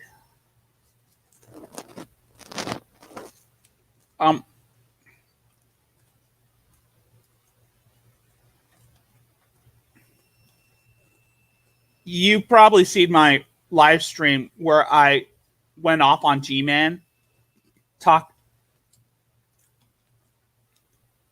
G-Man will go as far as to pretend is to say to claim that all atheists are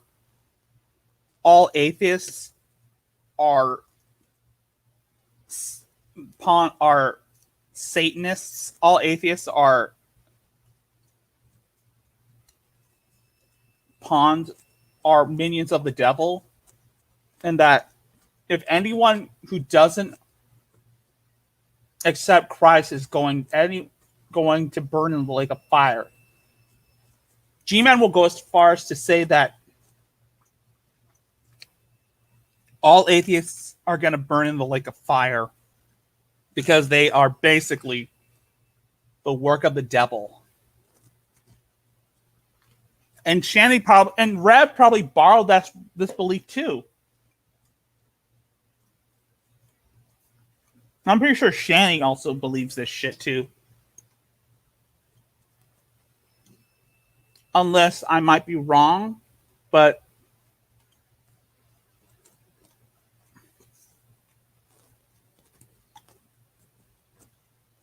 G-Man selectively finds information that backs him up that atheists are evil and need to be burned. This is most apparent when he takes two contrary positions about a similar topic.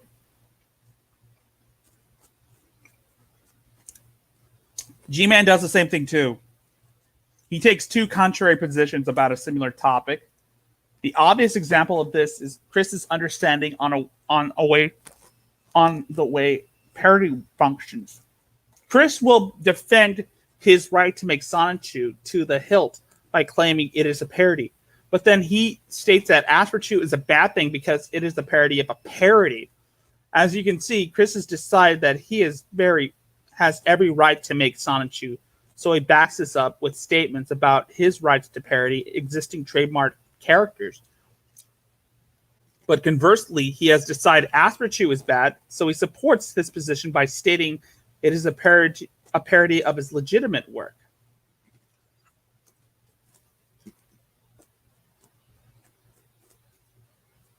A literal example of the pride before the fall. Good night, Mom. Love you too. Always and forever and always. You too. I just have to say goodbye to Mom. Good night to my mother.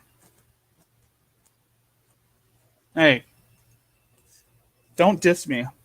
Hey, you know it's hard in these times to survive on this on our own. Even now, with COVID-19, Trump in office, and the house market. Like I said,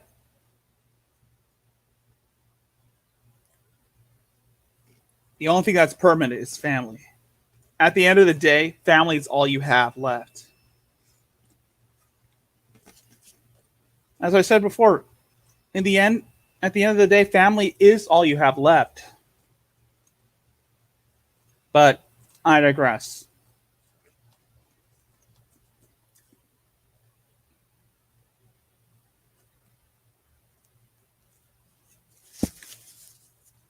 What I was going to say is that Shanny has a poor understanding of how parody works. She tries to defend her stance on calling G-Man, saying the N-word by claiming that it's a parrot. She's parodying like Dave Chappelle. But she states that when other people call her like names, that it's an attack on her person.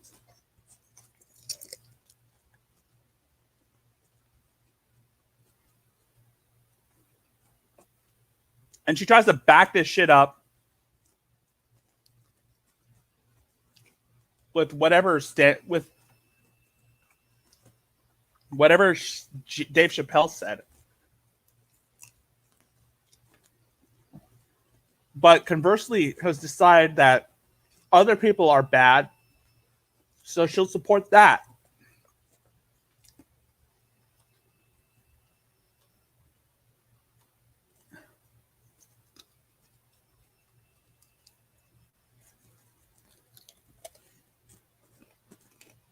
This is basically a pride before the fall.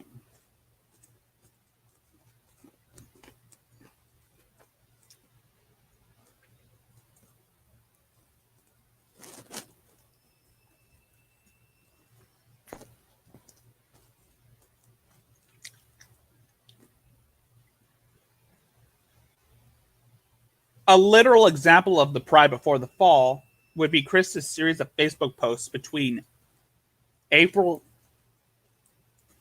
and June of 2012. In April 2012, Chris believed that he had utterly fooled the trolls when he made a series of posts mocking them.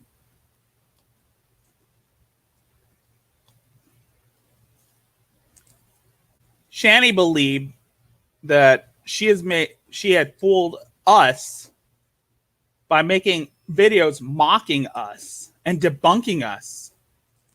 This is an example. This is her example of the pride before the fall.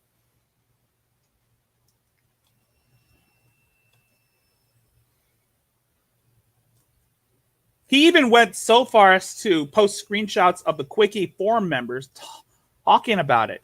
Note that in several of the screenshots, Chris believed that he had uncovered a scheme to start a poster campaign about him in Charlottesville. According to his Facebook post, dated July 4th, 2012, he had called the cops and basically admitted that he had completely fell for it. He then recorded an angry voicemail greeting before quickly deleting it. Compared to an earlier voicemail that he made, only one can clearly see how humble he was. He said that he was going to break someone dead. He basically sent a death threat via voicemail.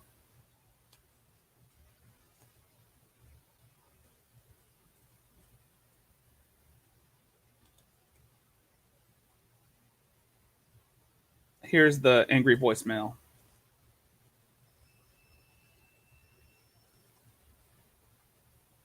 It says, "Hello, I do not understand. I do not understand people. Leave me alone or leave me a message with your name, telephone, leave message. I'll be back to if I know you in person or something, whatever. Have a good day."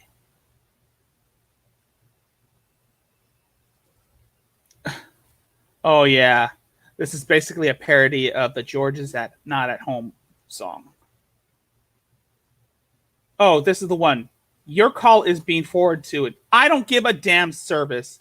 Do not stay on the line. Do not dial this number ever again in your lifetime. Goodbye."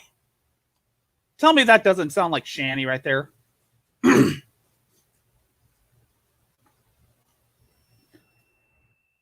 A more recent example of Chris's pride and ego superseding the efforts of people around him can be seen in Sonichu Special 5, in which the captain vociferously praises him, flanked by his creations, for providing a good service to all of his world in this world, when in reality the opposite was true. Chris had been manipulated by the idea guys and the captain and a member of the guard dogs. A member of the guard dogs was the actual person providing said services in an attempt to break Chris free of their influence. So we all know that Chris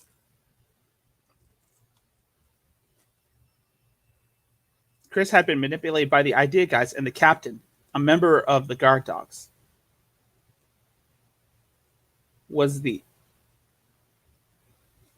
A member of the guard dogs, the captain, a member of the guard dogs, was the actual person. The captain was the one providing the services in an attempt to break free of the idea guy's influence. Captain N was his name. It was Captain N. Materialism. I want Julie. Yeah. Love is my first priority, but then I want my stuff back. Chris caring more about his precious PSN accounts and Sonichu website than his sweetheart.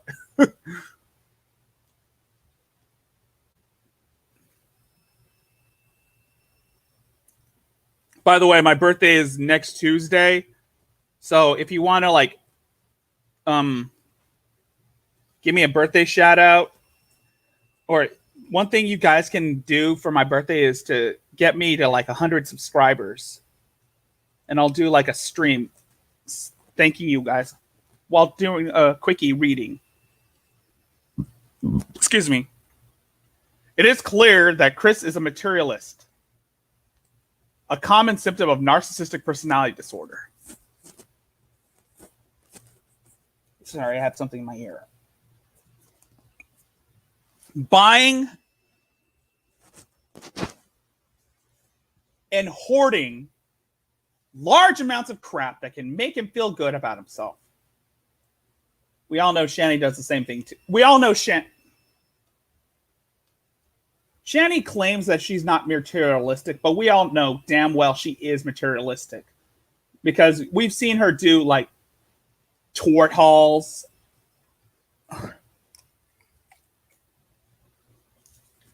makeup reviews,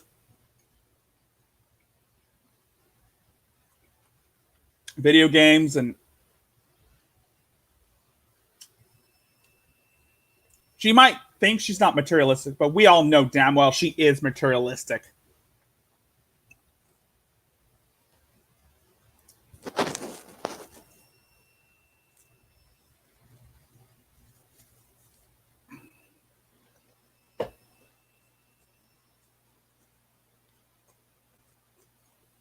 He may even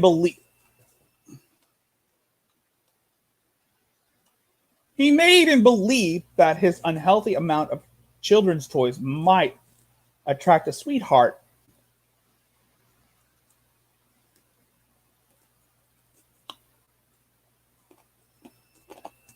When any human being would clearly see that this man is delusional.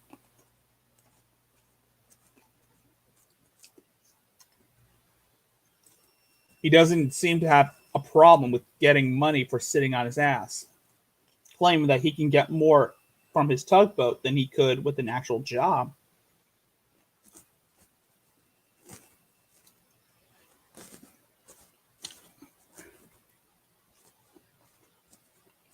Hey, it's a living.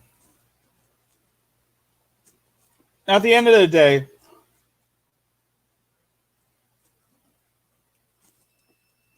it could be a hobby.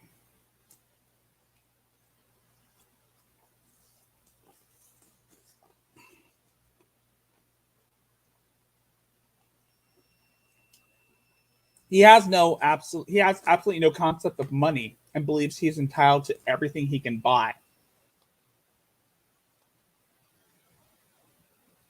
Shanny has no Rev, kind of sounds like Rev. Much like Chris, Rev has no concept of money and believes he is entitled to anything he can buy. Shanny also believes that she's entitled to everything she can buy.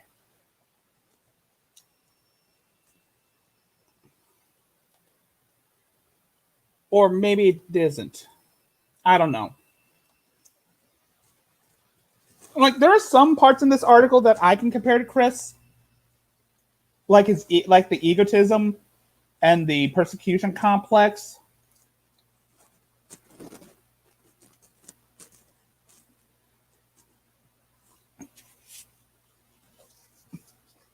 But some of this other shit, that's all Chris.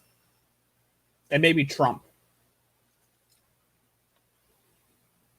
This stems from childhood when Snorlax would take Chris to the toy store and encourage him to talk by giving him toys so if he could read their names out loud. Ever since he believed that just by being autistic, he deserves everything he can get his grubby hands on.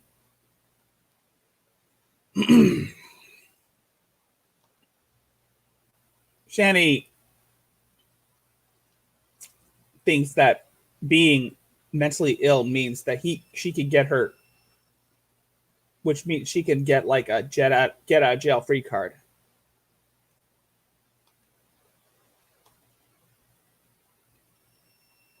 The mixture of compulsive hoarding, compulsive shopping, and autism is bad news all the way. He compulsively hoards all of his toys and video games because he wants to give them to his daughter in the future. He also seems to enjoy collecting things, which may explain why Pokemon appeals to him. Chris compulsively buys everything he can on the PS3 and is more concerned about trophies than actual gameplay. Most of the games he's downloaded have never been played, but the most important thing is hoarding items in cases other than OCD is a sign of intellectual disability in older children. He may have inherited this behavior from his parents, especially Barb.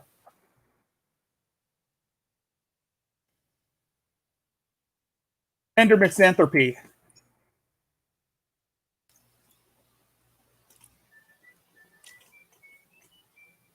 A tender misanthrope is, by definition, someone who despises humanity in general, but is ever ready to make an exception for real people.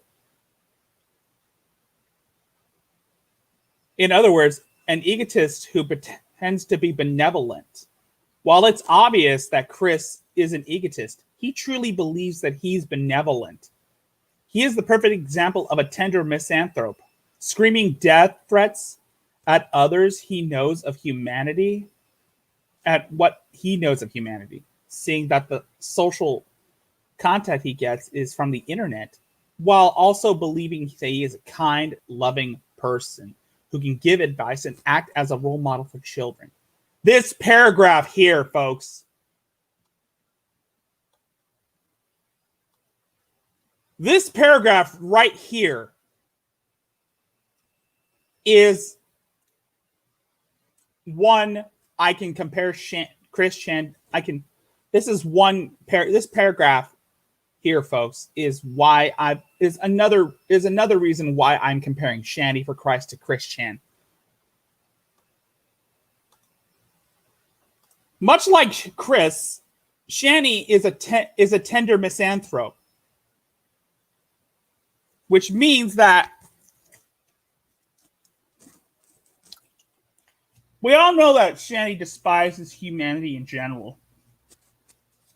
You've seen the videos where she's praising COVID-19 and where she's making these cryptic videos where she says that Jesus will come back and purge the human race or something like that. That is her being a tender misanthrope. We all know Shanny despises all of humanity.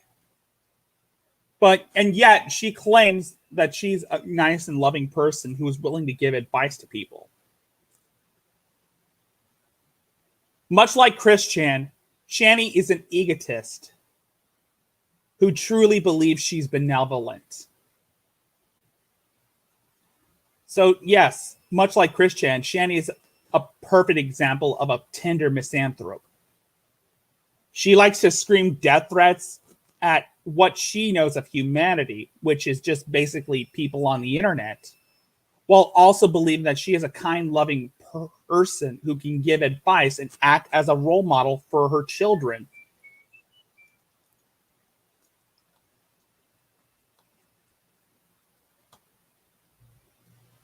Another part of the definition that states that a tender misanthrope feels certain of being able to love real people if only they could be found, or failing that, to transform existing false people into idealized real people through social and political programs of the tender misanthrope's own making. We've seen that when Shanny forced Rev to quit drinking cold turkey following the Baja Blast beatdown, where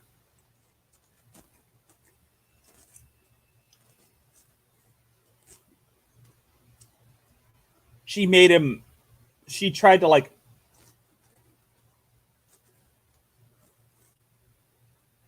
manipulate. She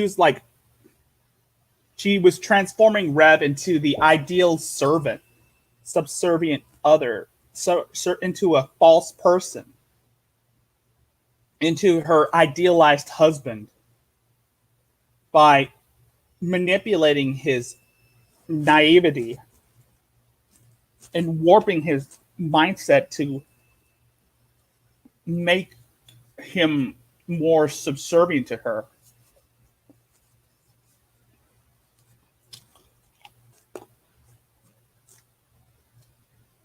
Shanny transformed Rev from being, an obnoxious alcoholic into a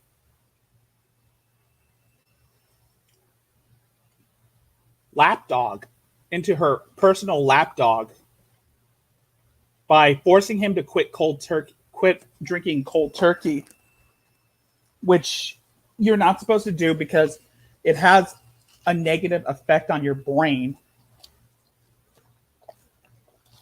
And Shanny took advantage of that.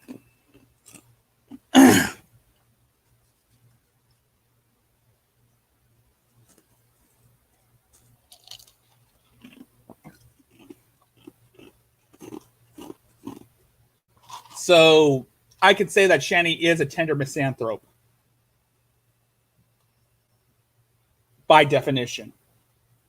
If you look up tender misanthrope, you're going to see Shanny's face.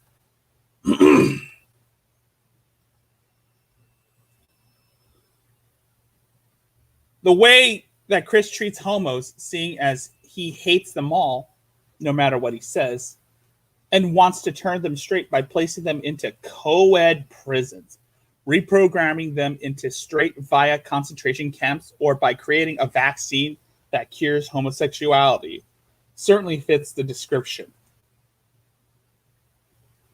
So basically,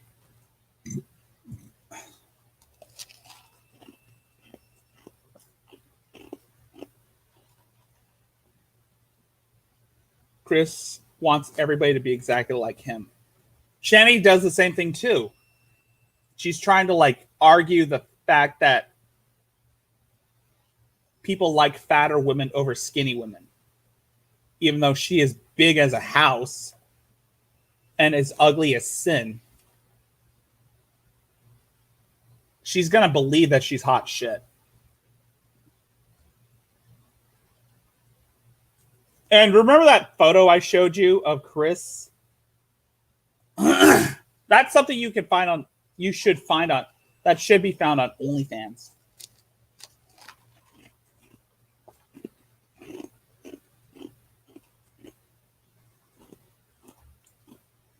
The fact that he also generalizes trolls as homos also supports this. If that does not convince you that Chris feels he can make people into what he can emotionally attach himself to, there are other obvious examples of his unique delivery for his intentions. We all know Shanny likes to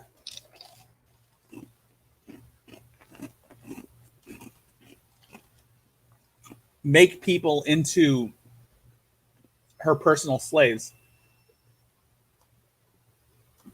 We all know that Shanny likes to make people into her own personal slaves by either emotionally manipulating them when they're at their weakest, or by bribing them.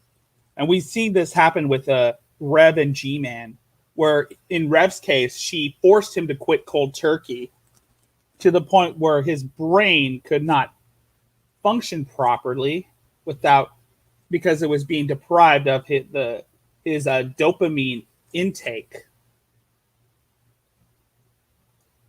The dopamine intake resulting in him having wet brain. And Shanny took advantage of that, molding him into the idealized subservient husband that she wanted him to be. And for G-Man, well, she just paid him with Rev's money to agree with her. And he's been doing that since. Disregard of rules and conduct. Oh. Delete. Do not delete nor censor my bombastic protest. Chris in Encyclopedia Dramatica. Chris has little regard for the rules of online communities. When he joins up on websites, he tends to do things his way. He assumes that his own niche in these websites is under his absolute control. For example, he assumed that Wikipedia would allow him to post anything on his personal user page, or that Encyclopedia Dramatica would remove material critical to him if he just asked not so nicely. Sites like DeviantArt and YouTube allow community participation. Chris simply disallowed comments, so later on just ignored every comment he received. Chris also assumes that when other people host websites for him, in case of Wikipedia, he's given the final say on all matters. His record for getting permaban is currently at 2 weeks on Flipnote Hatena, when he foolishly tried to re-upload Flipnotes that had been removed by breaking the rules, without bothering to find out why they had been removed in the first place. His Facebook account encountered a cycle of... His Facebook account encountered a cycle in July of 2015, where it would be removed and put back up again. Some of Chris' posts contained sexual content, such as photos of lizards in amplexus, thumbnails of tribalism, screenshots of sexting, and a drawing in which he was drenched in lemonade through a china-shaped lemon. His description for the picture bragged about how jerks would be offended by it.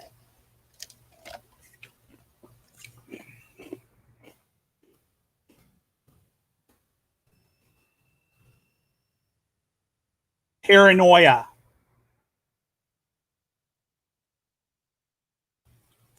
I don't know what I just said, but I know that Shanny does the same thing, where she likes to make offensive things, make offensive content that basically violates the terms and services on YouTube. Make offensive videos where she's like bitching at people and delivering and giving false accusations and slandering them. I'm not sure if that, that's probably a violation of the terms and services on YouTube, but she doesn't care.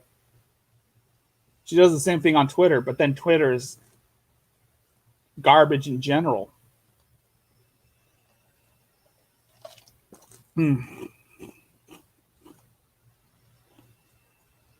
Paranoia. One of the worst things that comes out of Chris's ego is his bloated sense of paranoia. Oh, sorry. Paranoia.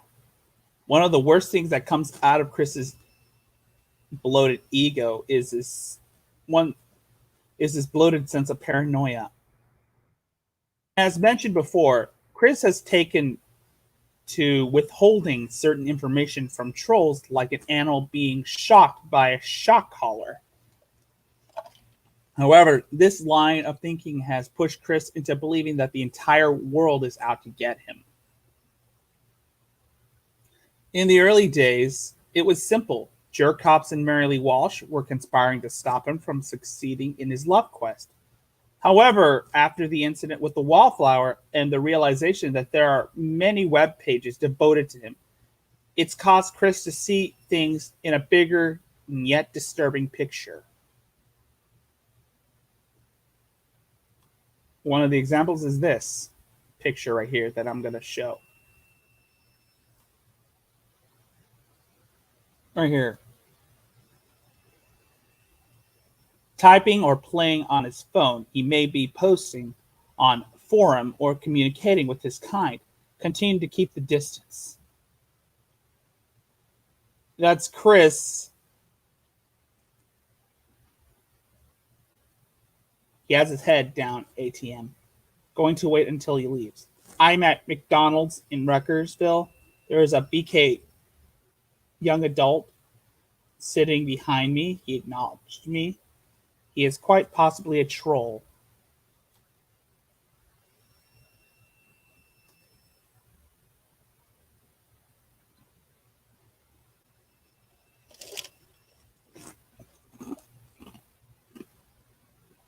As such, Chris has decided to become a recluse, refusing to make friends with anyone unless he knew them in the real world. However, this is a double-edged sword, as Chris refuses to interact with anyone in the real world as well. In the real world, if someone spotted Chris and knew him by name, even if they had heard of him from whatever remaining place is left for him to go to, he panics and runs, fearing that the person is actually a troll seeking to spread more information about him across the internet. As well, if someone wanted to contact Chris through other means, even that person had no idea who Chris was or what Sonichu was, or saying that the trolls or anything the trolls had done, Chris will shut them out because he doesn't know who they are, and thus has relegated them to the title of troll. A perfect example of this was revealed in a series of Facebook screenshots while eating at a McDonald's restaurant. An employee of Burger King spotted him acknowledged him, then went to mess with his phone. Chris went into panic mode, assumed that the worker was actually a troll, then thought the man was communicating with his own kind by hopping on a forum. He then proceeded to photograph the man and talk about him behind his back on Facebook, ironically doing what he feared the troll would do to him.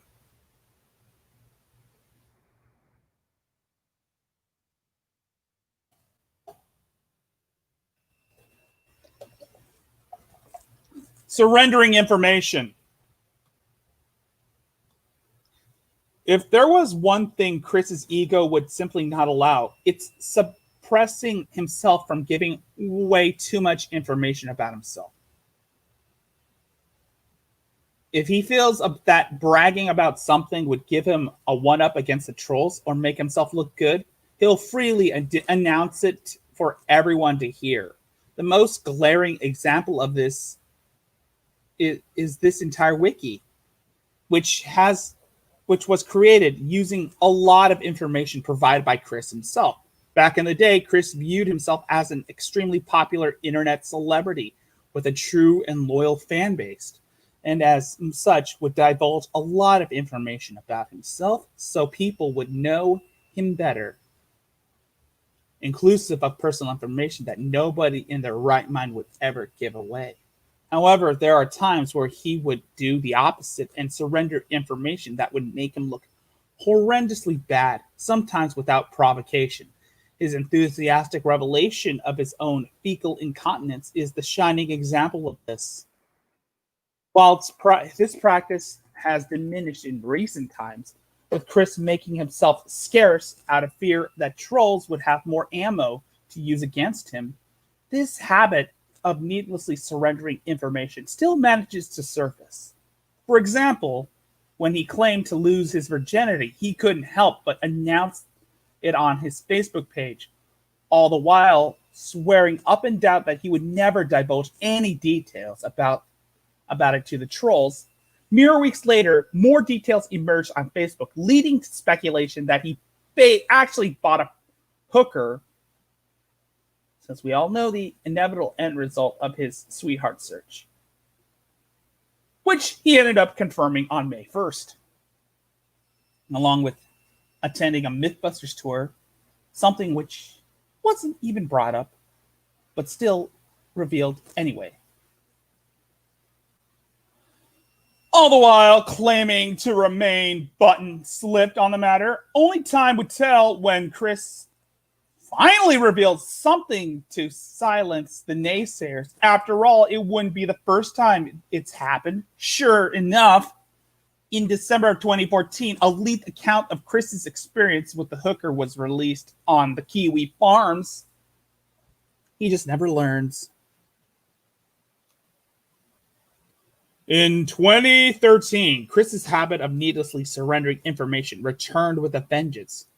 Chris threw a temper tantrum on Facebook, and many would have assumed that it was business as usual until Chris made a fatal mistake of revealing the reason why he went on the warpath. Somebody had uploaded his status, complete with the ones that were hidden, onto an Imgur account. Aside from the usual whining about how lonely he was, these screen caps not only revealed that he was up to what he was up to in silence between 2011 and 2013, but also uncovered a very ugly side of Chris. One post in particular revealed that he was angry at the fact that Mims had a girlfriend and demanded somebody should kill her simply because Mims was a jerk. The fact remains that the one who revealed all of this unsavory information was not the trolls, as Chris would have you believe, but himself.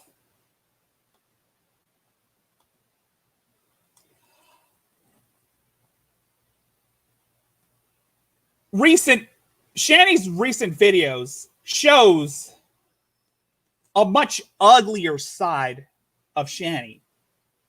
Well, actually, Shanny's Twitter shows a much uglier side of Shanny that hasn't been seen by anyone aside from the Geek Room, because we all know she's ugly as sin, but she also has an uglier side. If she can't get any uglier.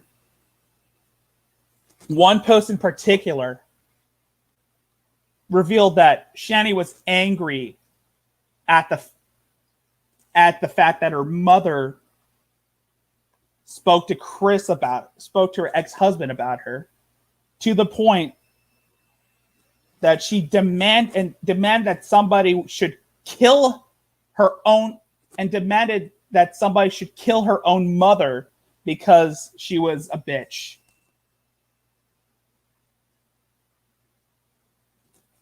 And she put that shit out by herself. She's called for the death, much like Christian. Shanny has called for the death of countless people, including Dragnot Silvas. I mean, wouldn't it be obvious that Shanny is demanding that it wouldn't fucking surprise me that Shanny demanded somebody to kill Dragnot and his family because Dragnot was a jerk to her. The fact remains that any revealing information of this, revelations of this unsavory information would be by Shanny's accord and not by trolls. The next year, Chris encountered a man trying to put out a brush fire near his house. However, he believed he was trying to make it even worse, and thus uploaded the brush fire video, wherein he wound up dropping the address of the rental house in the video title.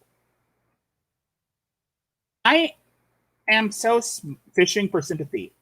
I am so smart, and yet still have to learn I have so much to learn.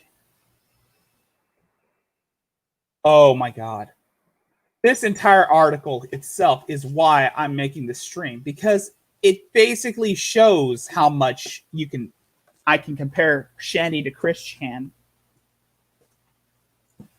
Fishing, in many conversations with Chris, there have been quite a few instances where he would outright fish for sympathy, in the hopes that people would take pity on him, and in doing so, make him feel better about himself. One example is the Father Call, where he constantly talks about the trials and tribulations in his life to an unimpressed Matthew Devorah, from whom he was trying to seek approval to date his daughter. Note that said that trials and tribulation amounted to housework and being teased on the internet. In his later email exchanges with Jackie, Chris is quick to paint himself as a misunderstood victim whenever Jackie rips him a new one over issues such as his habit of lying, being a hypocrite, and even being inconsiderate towards her.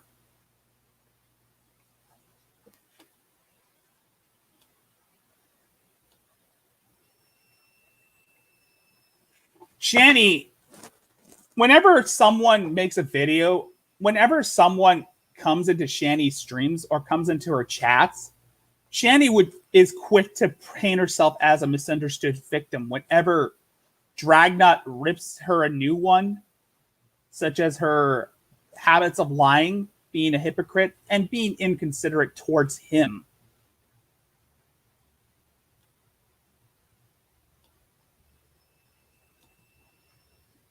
In recent times, he has not cut out this habit. His Facebook entries blames the trolls for making his life a living hell. One, in particular, lamenting that nobody cares about him except his own mother. The attention he gets from his mother, Barbara Chandler, and his friend, Anna McLaren, is textbook mollycoddling at best. Chris has spent his entire life being catered to by his parents, notably well past the point of social acceptance, to the point where he depends on them to bail him out of numerous messes he gets into. It comes as no surprise then that this, combined with his being autistic, has poisoned Chris's mind into thinking that his is now. Everybody should treat him by default. And if people don't see things his way, he'll be more happy to point out the heavy burdens he faces daily, almost as if he expects them to instantly take back their mean, mean words and feel sorry for him.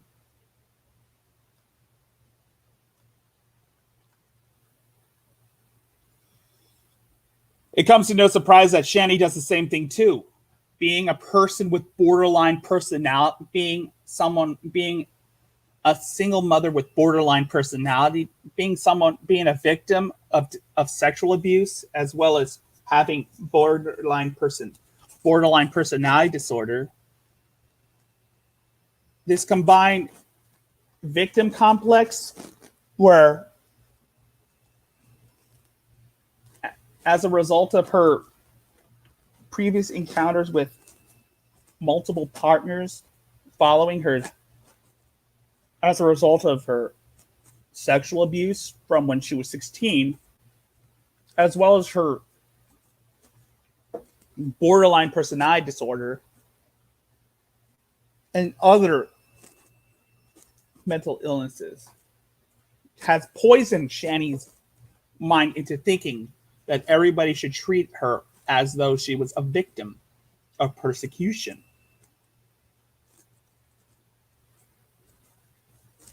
She'll go as far as to point out the heavy burdens that she faces on a regular basis so that people would take back the mean words they say about her and feel sorry for her. The habit of wanting sympathy is so The habit of wanting sympathy is so ingrained in Chris that he instinctively hedges when he makes the positive statement about himself. An example is from a video in which he said, "I am so smart," and immediately followed by downplaying it and saying he still had much to learn.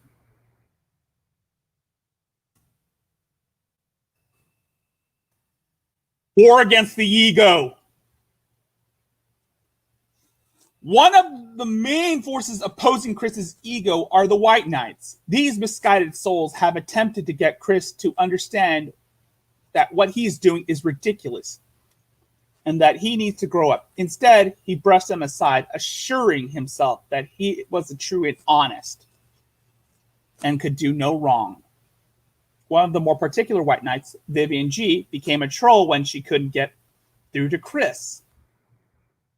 When asked to get real psychiatric help, Chris had said that his church counselor, Rocky Shoemaker, is enough for him, and said that she could do so much more than someone with an actual degree in that field. He seems to believe that because her title includes the word counselor, she is every bit as qualified as a real doctor.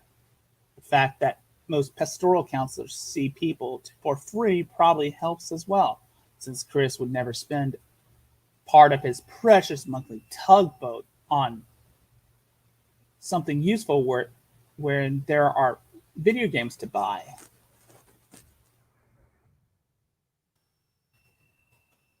This goes for Shanny. When people would, like when Lola asked if Shanny's ever had actual help, Shanny goes on to say that she is seeking therapy, albeit court-mandated therapy. I mean,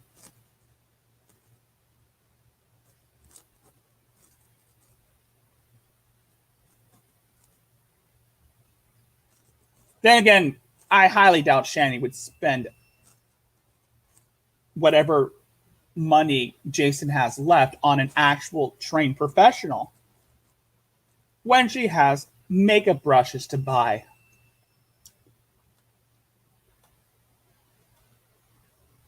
There were even some instances where it seemed that the trolls had made a breakthrough by breaking Chris, only for him to get right back up again and continue with his antics. An example of this would be Casey, who led Chris on for a while until she stopped the bombshell that she was going to marry Liquid Chris, but not before having her father point out every single thing that is wrong with Chris. A normal person would have been utterly devastated by this turn of events. Some would even use the experience to better themselves. Chris, on the other hand, perked right up when he obtained a letter validating solitude, forgetting about Casey in mere days, just like she had predicted.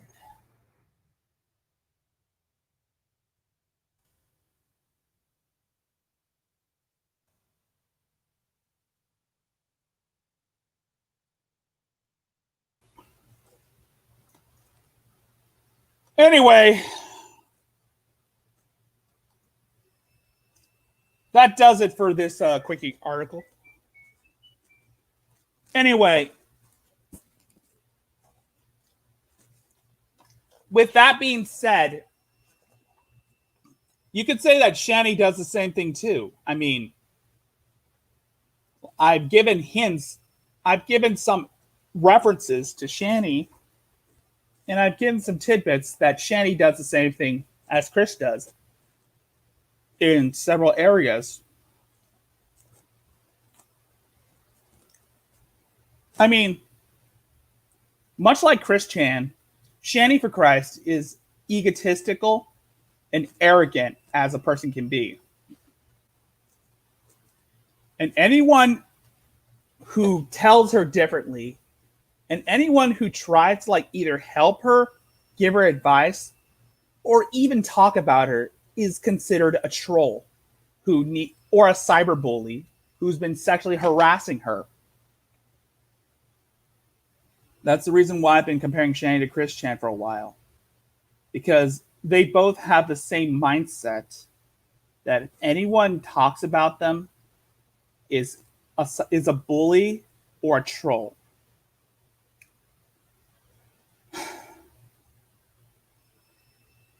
Well, that does about it for this stream. If you want to see more of the Hambeast Chronicles, be sure to like, comment, and subscribe to my YouTube channel. I have other links that you can I can shill out in the description of this video, of this stream. You can go check out my Streamlabs, donate to my PayPal, or you can follow me on Twitch. My social media links are also in the description of my YouTube channel, which you can find. And I think that does about it for this stream. I don't know.